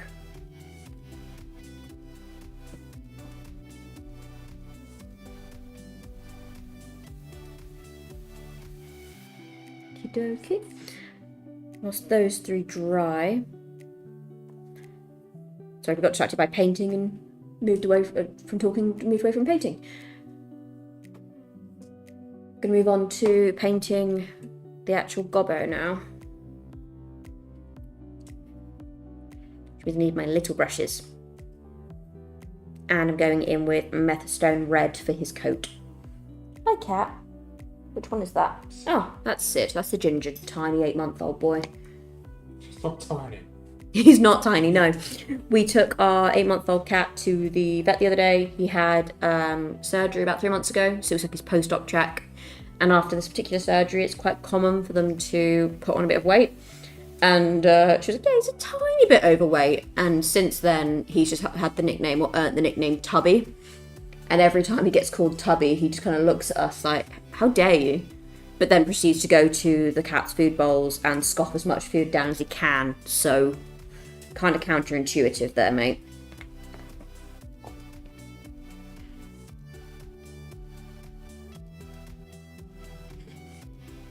But he weighs almost as much as our ragdoll, who is from like the tip of his tail to the tip of his nose is 20 inches in length. He is not a small boy, and he weighs almost the same as our ragdoll, and he is half of his size.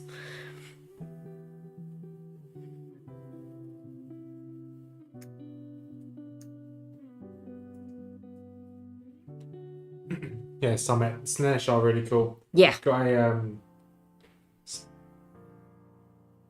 Emperor's Children, Slanesh 40k. Yes, Emperor's Children are...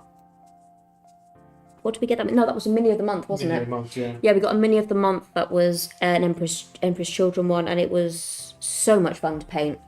So much fun. And Signed also agrees that Slanesh is very cool.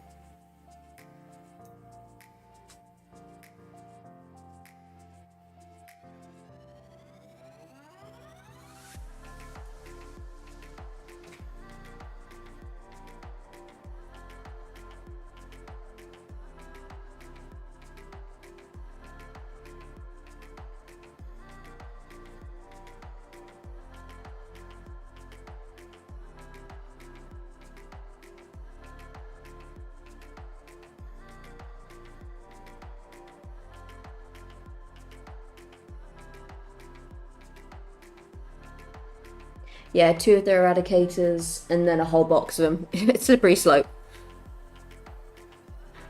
Itching to play Total War Warhammer 3, damn it. I've got it downloaded to Summit, just send me a message. Don't be surprised if as soon as this stream is over, you will probably be hearing from him again.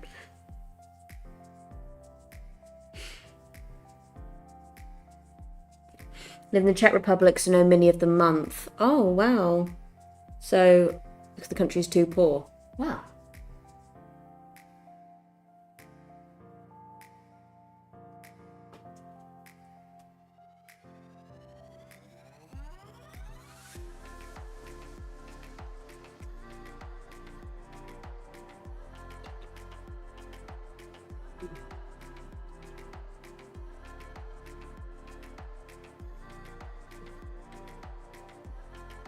This is something you get. There's a Age of Sigmar starter kit. There's also a 40k starter kit.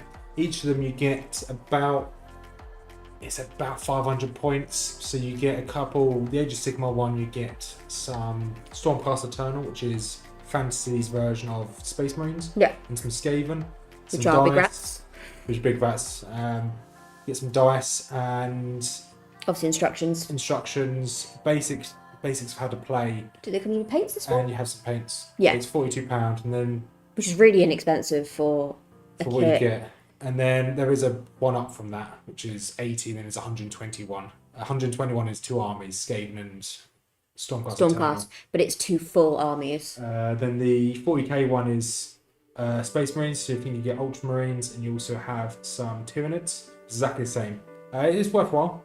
To be fair, I think it's probably the most value for money. You get a lot of stuff in it. You do. Exactly what we need to get you started. Yeah, so it's one of those things with the starter kits you only have if you're going for Sigmar. It is just Stormcast and Slanesh, but then not Slanesh, Skaven. Sorry. But once you know how to play, obviously, then you can then expand and buy more stuff outwards that you're actually interested in more, that's more unique to you.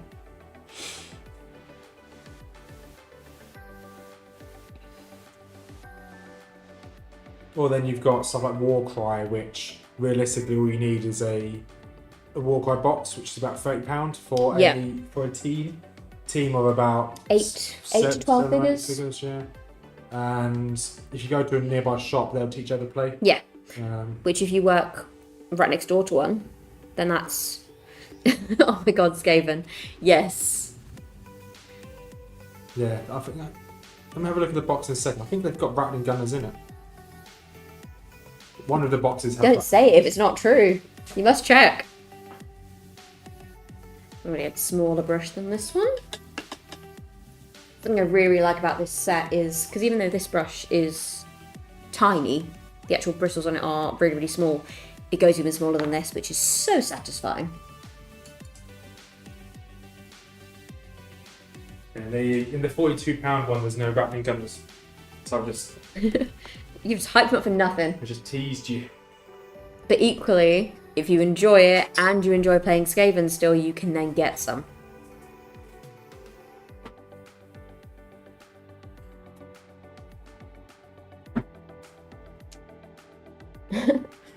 I have friends that just love the Skaven. I turned all my rats into glittering minions of Slanesh. Yeah, I completely understand that. That's quite cool. I think we were discussing this actually with our local store's manager. I said nowadays people are so eager to just move away from the norm on how to paint them. Because before it used to be like, okay, here's the colour scheme, here's the guide, follow this. And now people are so eager to just kind of obviously do their own thing, which is part of the hobby anyway. Hence why I did an entire series on making Space Marines into Sailor Moon characters.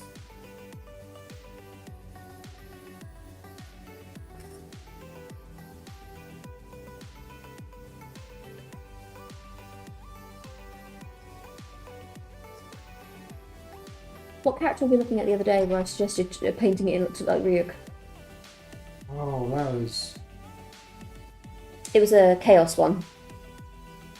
things like Slanesh, Demon Spawn, something like that. Skaven are pretty cool.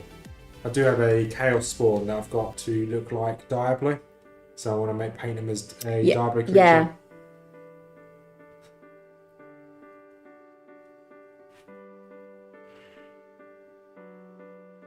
Yeah, there is actually a lot of good stuff on eBay for this. We found so many.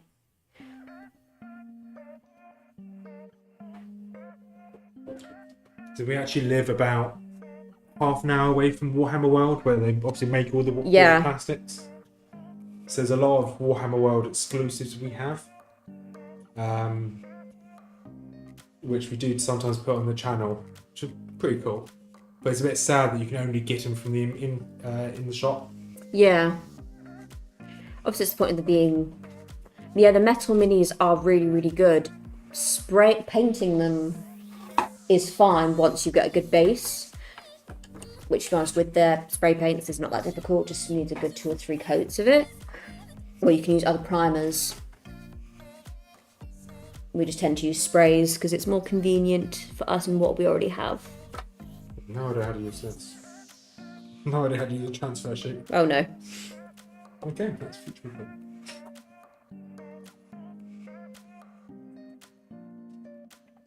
Sometimes, so the other thing you can do, Summit, is download the Citadel Colours app and essentially just put your figure, the name of the figure into the app, and it brings up an entire guide.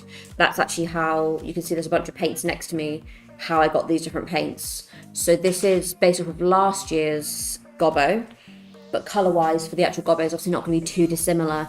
So there'll be a little bit of interpretation when it comes to this year's and last year's, when it comes to certain parts. But if you get the app, you will have a guide. And obviously you just want to have fun, then have fun with it and do what you like. But if you want to be more accurate, then you can use that. So we use the Citadel Colour app mainly because it has kind of like a inventory of how many paints you've got. Yes, each paint that you buy, you can add it to that, so you know you don't have to worry about buying duplicates. Which we've still done a few times. Because we have hundreds of paints here. I think we counted them, it's something like close to 80 paints. But you recently bought more. It's probably more now.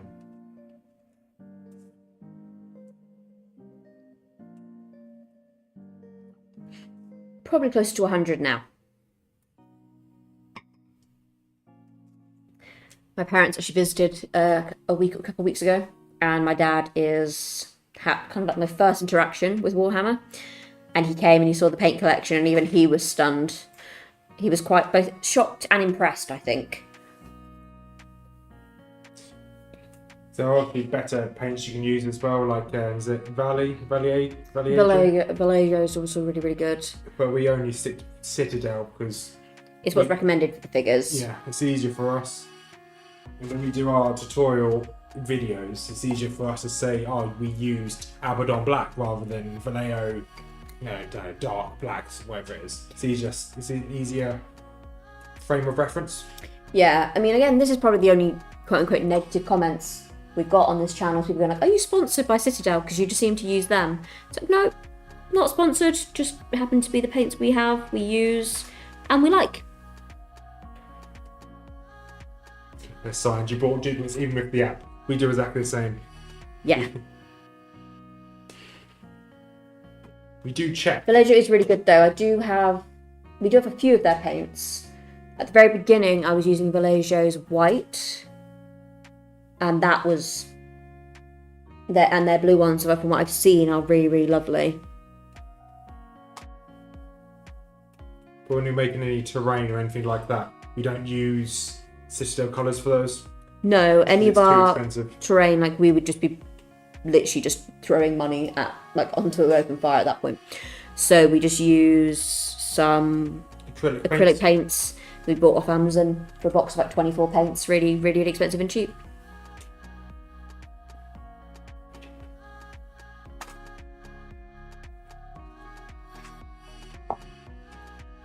It's starting to come together a little bit more now.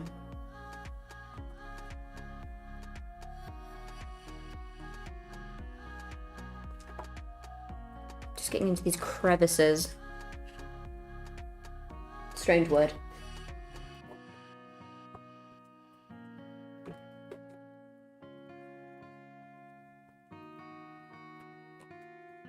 We haven't, the only types we've tried are from Citadel.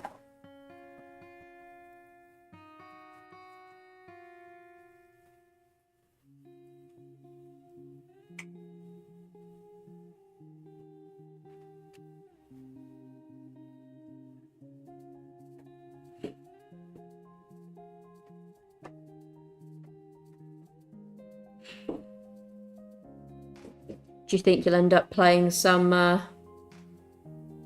Warhammer 3 tonight then, Summit?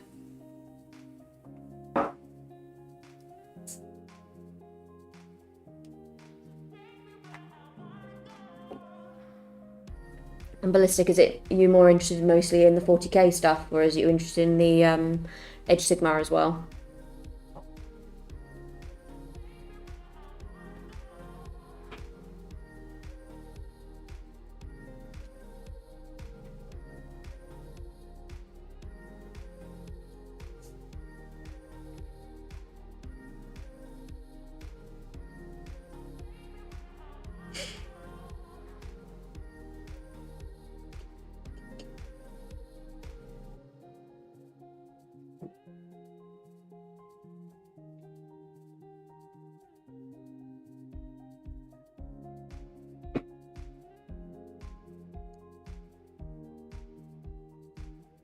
I'm doing very night starting tomorrow. Oh, nice.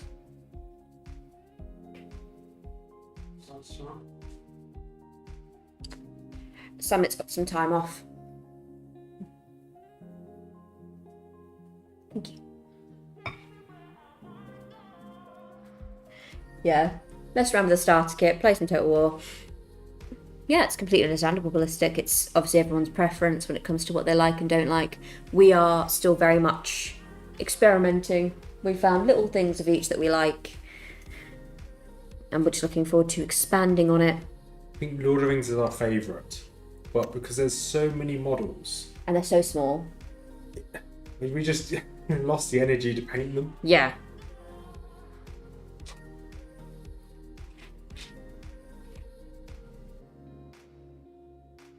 Great fun having to chase your overtime.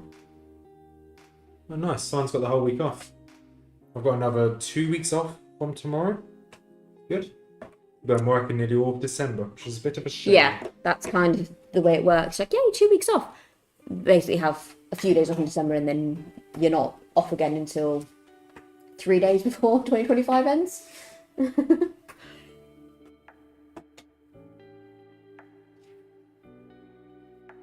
Yeah, because at the moment, Mr. Nerd is working up until 6 days before our child's due date. Obviously, if he comes before then, will get there. But there's a possibility. So in a way, I'm kind of hoping that he does kind of hang on until his due date or go overdue for that purpose.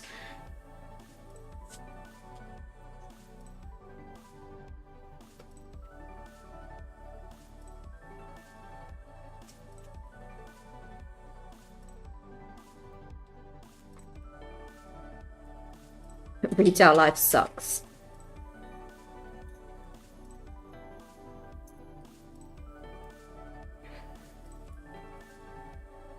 I was saying at the beginning of the stream, like painting something that's Christmas themed, almost feels a bit foreign to me. But working retail, it's been Christmas since, I think we literally had our first Christmas related thing down on the floor in July, which was a bit ridiculous, even for retail standards. I expect it from September onwards, but honestly. So as far as paternity/maternity leave, I'm entitled to take a full year off signed, but it's only 9 months paid. But I have the option for when it comes to returning to work, because I have to give essentially a month's notice of using a month of holiday pay. So yeah, in July we got our first Christmas related jumper down. It was a bit ridiculous. And as far as paternity leave in the UK, it sucks. Because technically what you can do is you can split the maternity. So say for example I take 6 months, Mr. Nerd could technically take 6 months, but as far as paternity goes, they're entitled to 2 weeks.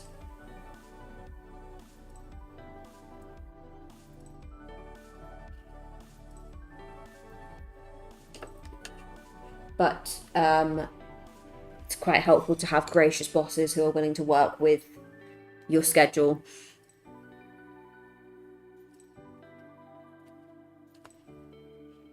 I think it's time to move on to some of the green now.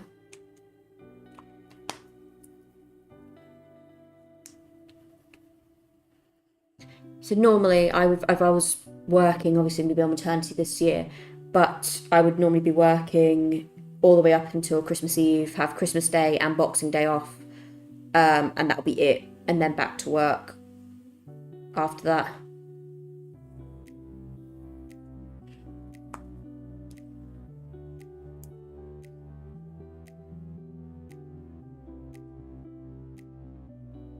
Yeah, it's not a whole lot.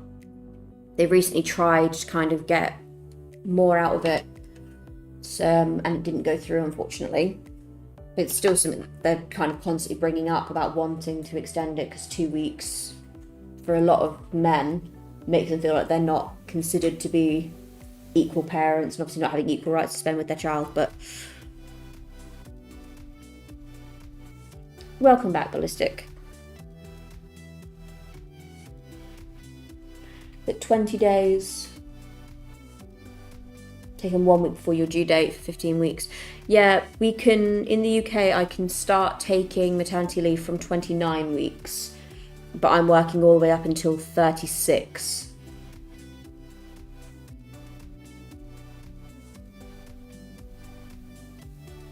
It's awful, it's dreadful. Only having 2 weeks.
It's not a bad way of doing it, to be honest.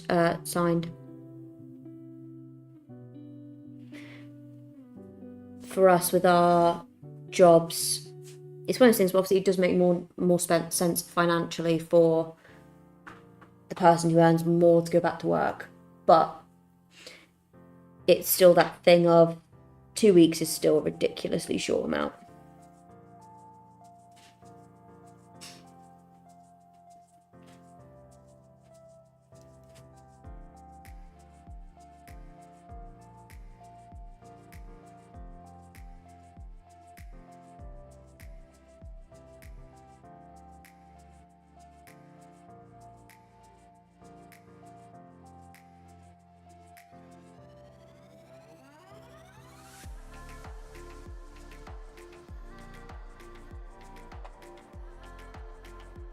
Everyone at work is pretty convinced he's going to come early though, so I'm like, okay, let's not hope he comes too early though.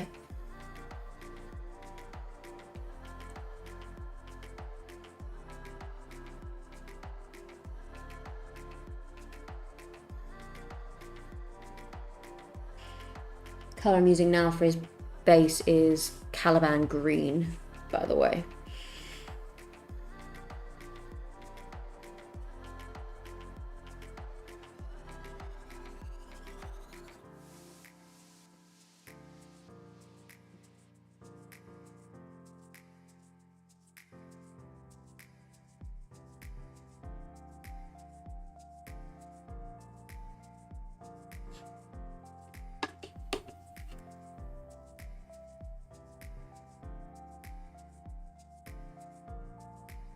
Yeah, it's a really nice green. I only used it for my last figure actually, and I'm very much enjoying it. It's a lovely green.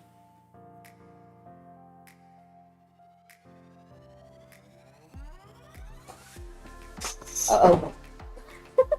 If you just had a crash, that was our cat trying to jump on the table and failing. You embarrassed yourself, haven't you? Just a forewarning. This is the first time we've streamed with this camera. Yeah. It shouldn't die. But the battery may run out, therefore it may die. So if it does die, that'll be the end of the stream. We'll know how long we can stream for in one continuous go. If it doesn't die, we'll stream for a little bit longer until Mrs. Nerd's tired. When I'm tired, it's a different story. We also need to eat something. Yeah, we can eat when we're dead.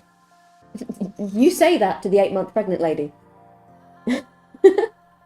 But just a forewarning, if we just suddenly disappear, the camera, the Yeah, it means the video camera's disappears. died. The audio That's won't all. stop, but the camera may die. That will be the end of the stream. Yeah, very lucky to have Mr. Nerd here, because he's basically just anything to do with the technology. He just keeps checking on it for me, making sure everything's working, because I truthfully have no clue. So before he goes back to work next, I'm going to have to make notes, I think, of everything. So we want to at least stream once a week as a minimum, potentially on a Friday as well. So because you have Mondays and Fridays off, really good. Yeah, I have Mondays and Fridays off. Like for the next few weeks, it might be a little bit do it as I can, but then obviously as soon as I'm on maternity leave, I'm going to have nothing else to do except for do videos and streaming. So Potentially look after the baby as well. he's not even going to be here yet. For the first few weeks, it's just going to be me at home. When he's here, it'll be a little bit more sporadic. But until then. So some figures will come individually, Summit, and then you can get some as sets. So right now, Rothmer or Mr. Nerd is currently building a set for his Helmsmith of Hashut spearhead stuff, which is Age of Sigmar.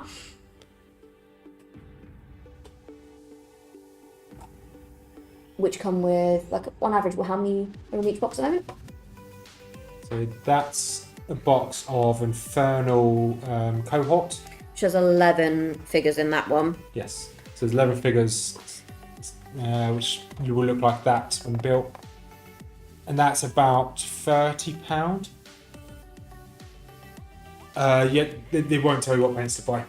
The only way it will kind of tell you what paints to buy, like I said, if you go into the app and use the Citadel Colours app, it will kind of tell you there. The cohort is really cool. They've just recently got a bit of a new revamp, haven't they? So Yeah, the cohort are really cool. They're recently released. So you've got the cohort. You've also got we're getting the ones.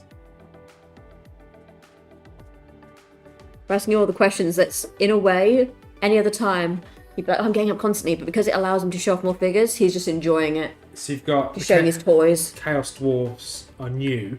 So you've now got this model as well. The Dominator engine. Which is a giant bull. Which is Chaos Dwarves, but not like Chaos Dwarves from Total Warhammer. They're really cool, which I'm looking forward to painting this week. And that one you can do with two things. You can either do it with, is it guns or flamethrowers? Cannons. Cannons. Or maracas. Cannons or maracas, which are giant maces. So it gives you options as well. So when you come to building something, you'll find when you're going through the guide, if it's something that has the option to be built in different ways, you just have to pick whichever style you like. But obviously once you've picked that style, you stick to it for that set. So for me, for example, I have Sylvaneth, also known as like the Tree Elves. We've gone out and actually bought the Kernoth Hunters separately, twice outside of my spearhead.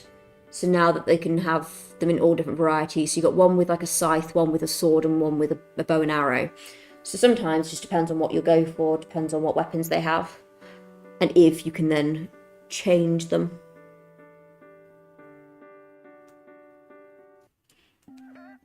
I hope he's not trying to die before the birth signed.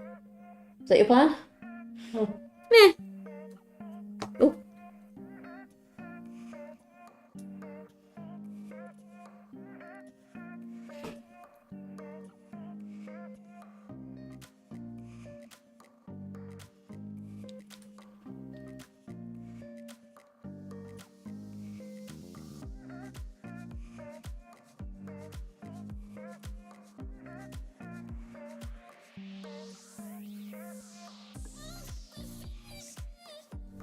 Yeah, the cohort is very, very cool. When we went in the other day to Warhammer World, you more or less cleared out the shelves, didn't you? It was in 2 different sections as well, and they were looking very, very sparse. So clearly, they're doing really well already. They are quite popular. So, which is nice to see. Got a load of 20 hobgoblins to make. They're horrendous. It's so boring. A little stretch whilst I wait for it to dry for a moment.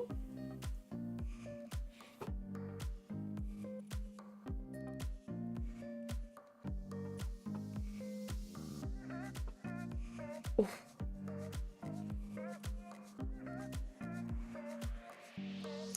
Keep going to check for my watch and then realising I haven't got one on.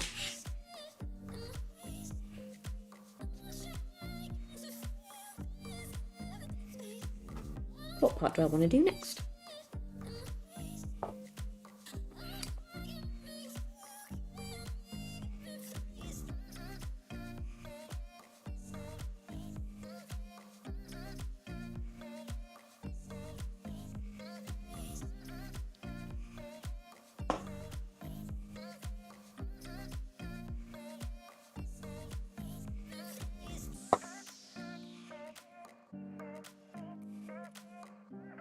Someone says thanks for those links. It's okay, Summit. Always a pleasure. Pleasure said if you just want something to go on a shelf, there are other ways of doing it. So we can talk via Discords later. There's cheaper ways of doing it. Yeah. Oh yeah.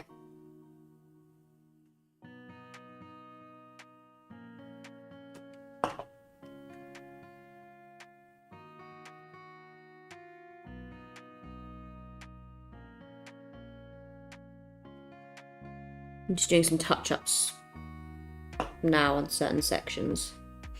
Yeah, it's slowly coming together. It's looking a bit more complete now.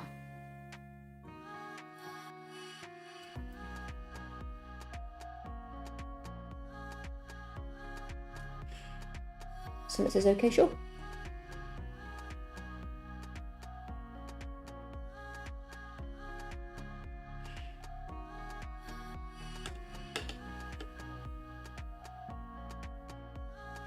Make some shelves for your favourite armies now. We've literally gone out and bought 2 cabinets just to store our Warhammer in. So, like I said, we've only been doing this a year. The first cabinet is already full. So, like I said, it's a very expensive hobby to get into. And it's a very slippery slope. You have been warned.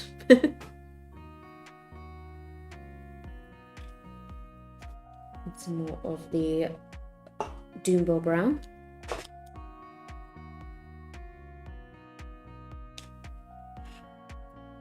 Yeah, but this is the first time we're streaming with this camera. I think what I want to do, I think this at the moment, every time my hand comes into shot, it kind of likes to autofocus on my hand. So I need to work on looking at the settings to make sure it doesn't do that.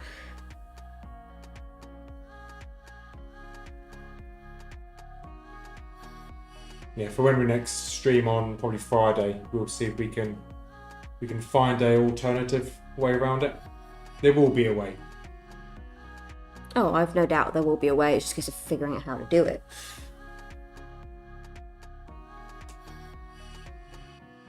Because when we make the videos, we can pick and choose the clips. Fortunately, you can't do that while streaming.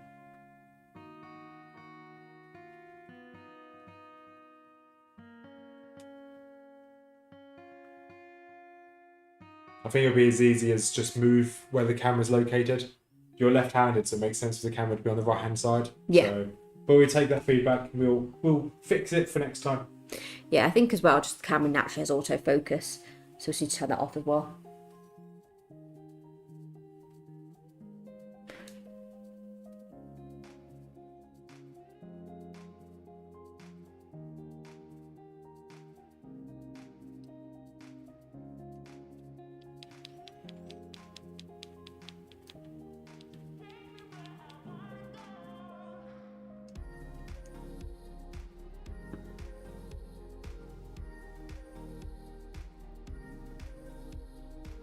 Yeah, I'm left-handed for everything but carrying stuff for some reason.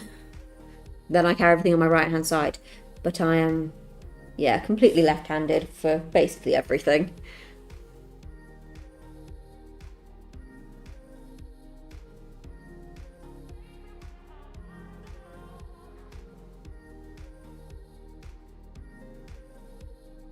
Yeah, signed.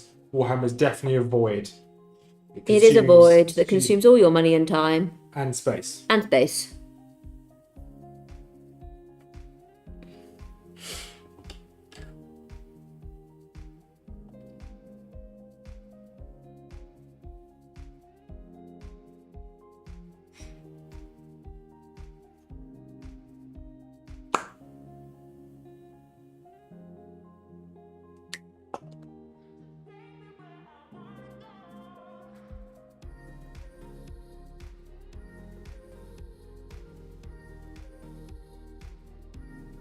Must be a thing then. If it's whatever your dominant hand, you tend to try and carry stuff on the opposite side.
Maybe side, that would make sense.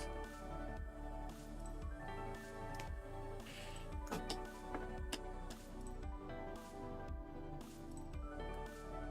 been such a pain in work because like they've gotten so used to me being the person who carries and lifts all the heavy stuff. And obviously since this, like being pregnant, I'm not allowed to, part of my risk assessment. Amount of times they've come to me going, oh, Amy, can you do this? And they go, never mind, and ran away.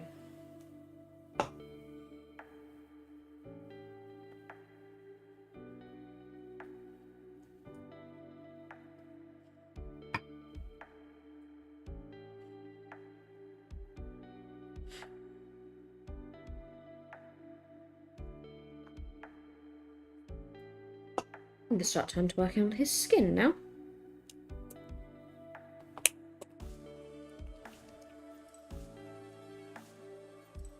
And shaking up the paints.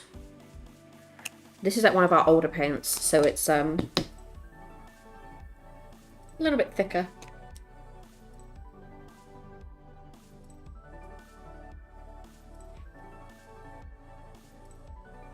It's still completely fine.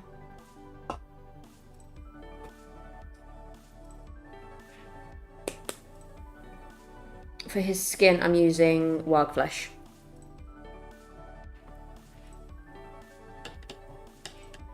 What's that? Warg flesh or warg flesh? Warg flesh.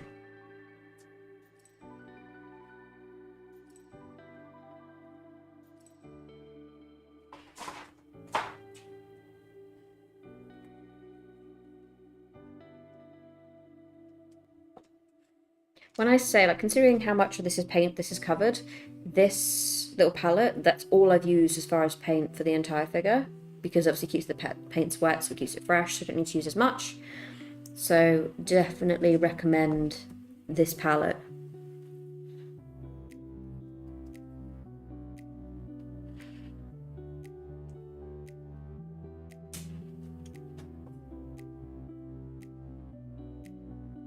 Not endorsing it, just really like it.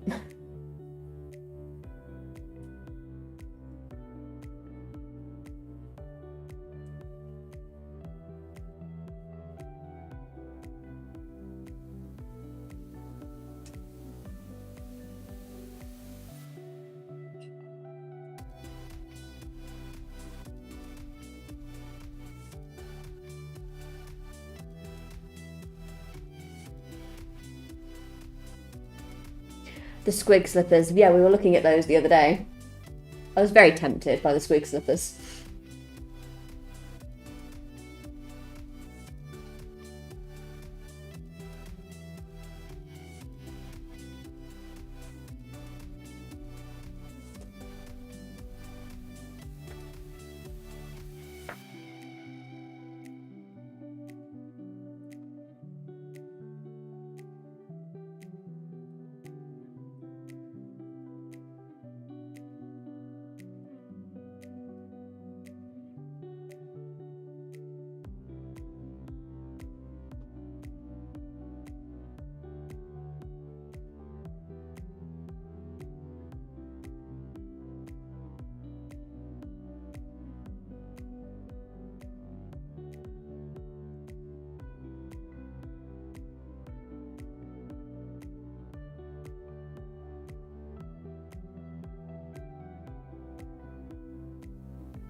It's something I can imagine they're really comfy. They do look like heaven on your feet. They're just squigs.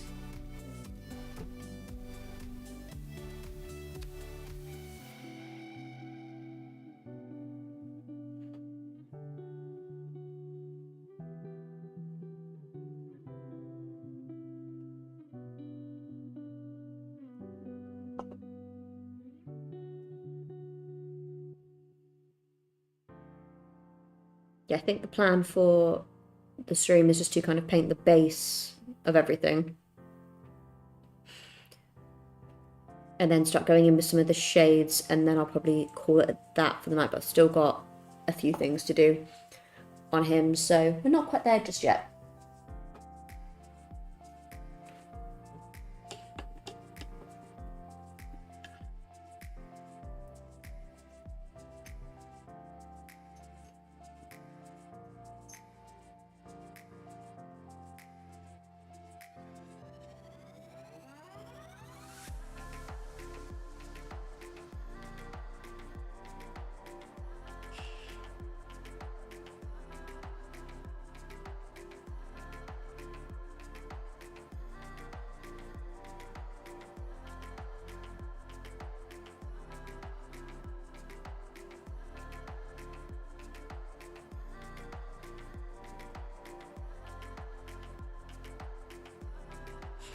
Probably one of the most time-consuming parts of painting anything to with Warhammer, or painting anything in general that's small, is you will go back and forth a lot to try and touch up any parts where you may have overlapped or accidentally overpainted or missed spots. So I think I've painted this part of his body like 6 or 7 times already this stream, but I would rather do that than miss pieces.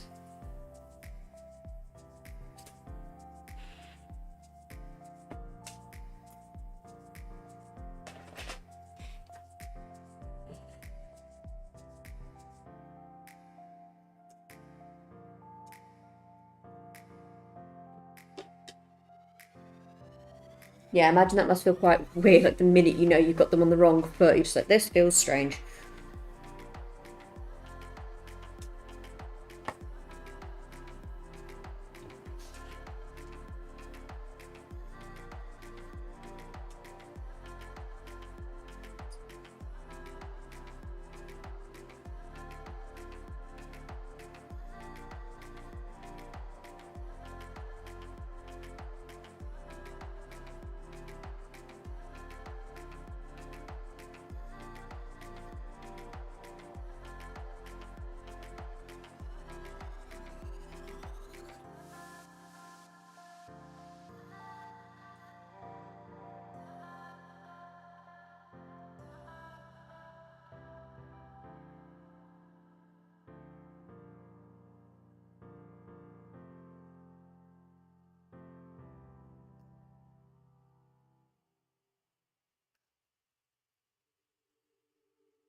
He's got one green eye, one red eye.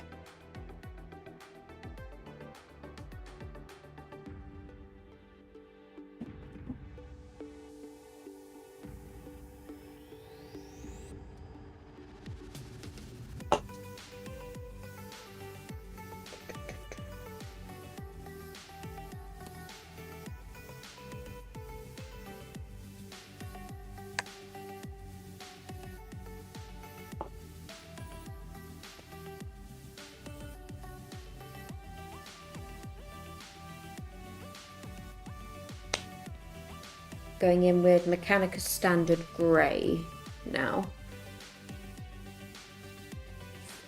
Where's that from? His moustache. Ooh. Grey moustache. He has a grey moustache. Your moustache. What he's doing there. I'll see myself up.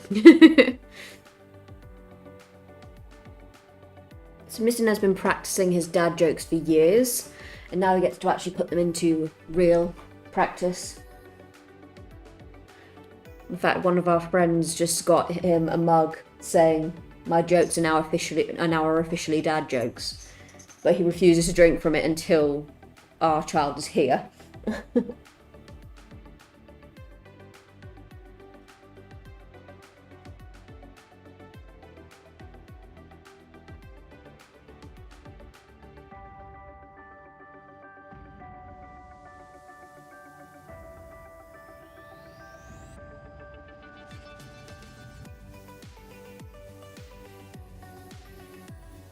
No, they are not improving, signed, at all. If anything, he's just putting more practice into making them more terrible.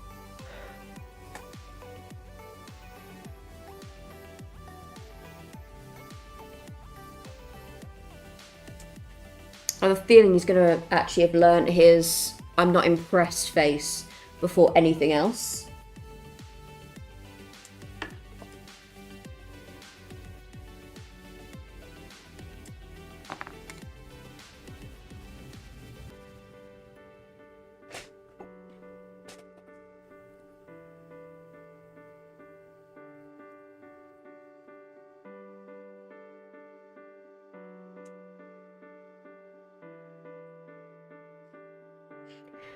So we said, like, Mr. Nerd has his gaming channel, and occasionally we tend to do horror streams on Sundays. And when I'm there, terrified, heart racing, absolutely petrified, you've got Mr. Nerd there just making dad jokes and all sorts, and just laughing to himself. And in many ways, I'm more terrified of him than I am of the actual monsters in the games.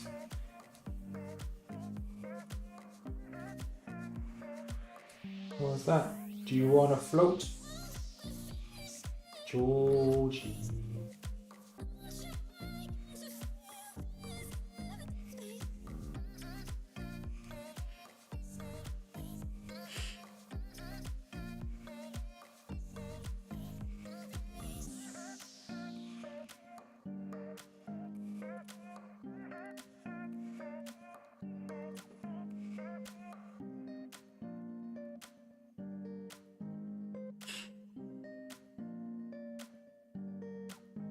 Yeah, he is immune to spooks. It's kind of actually terrifying.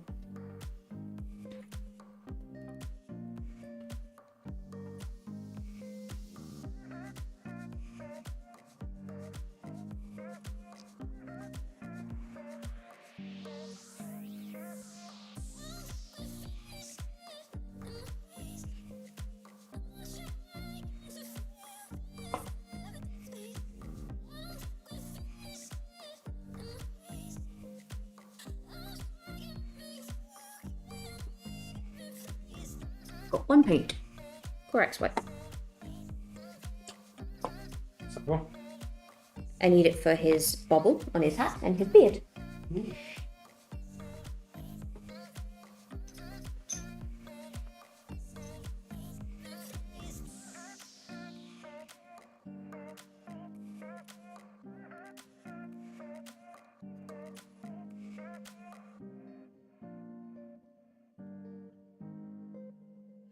You've got like a week off in not next week, week after. So I'll probably be streaming a little bit more then as well.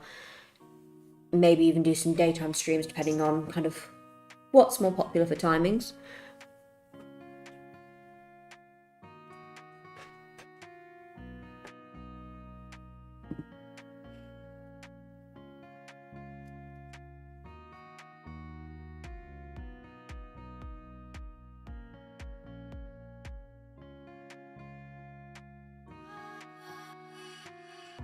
But if people find evening streams easier, then I will stick to evening streams.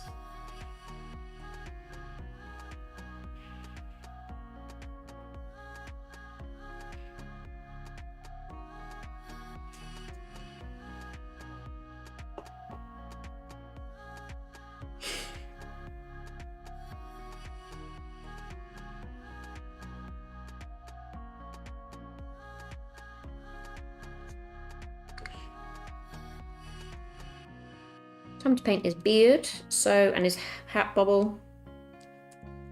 So for that I'm using Corax White. Just got a fresh new pot of this actually. Just got to break the seal on it, which is quite satisfying. Colorons I used the other one up completely.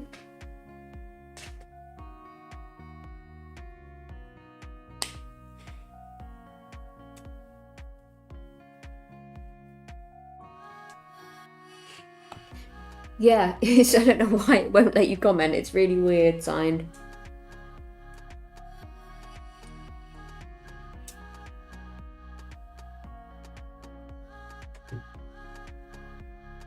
But I think I have you on Discord anyway. So if that's the case, I'll have to just have the comments for YouTube up on my laptop, and then I'll have the comments for Discord on my phone. Our cat is crying. What's the matter?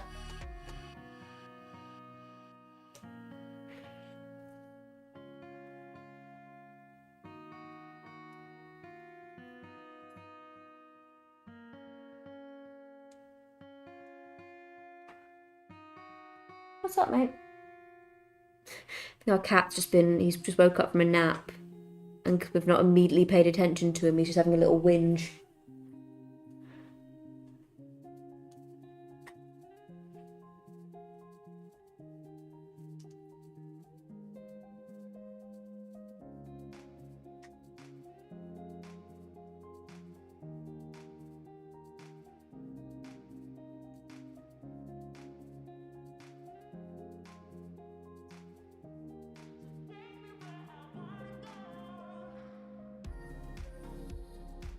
It's just strange. Does not like live streaming.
Feels a little bit like I'm painting the Grinch.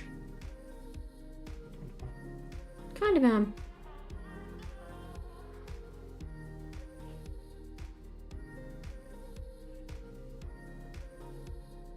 He's a Gobbo that tried to steal Christmas.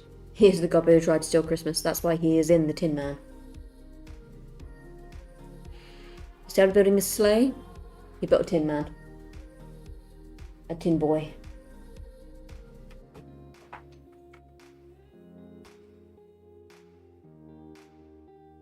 I don't know.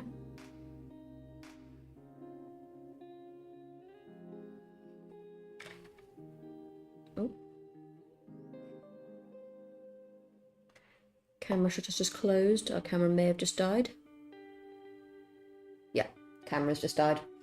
Okie dokie, so that will be it for the stream. We have an idea of roughly how long it lasts now. It's about just shy of 3 hours. So we're going to call it there for the night, guys. Thank you, Summit. Thank you, Ballistic. Thank you, Signed, for joining us today. It's really appreciated.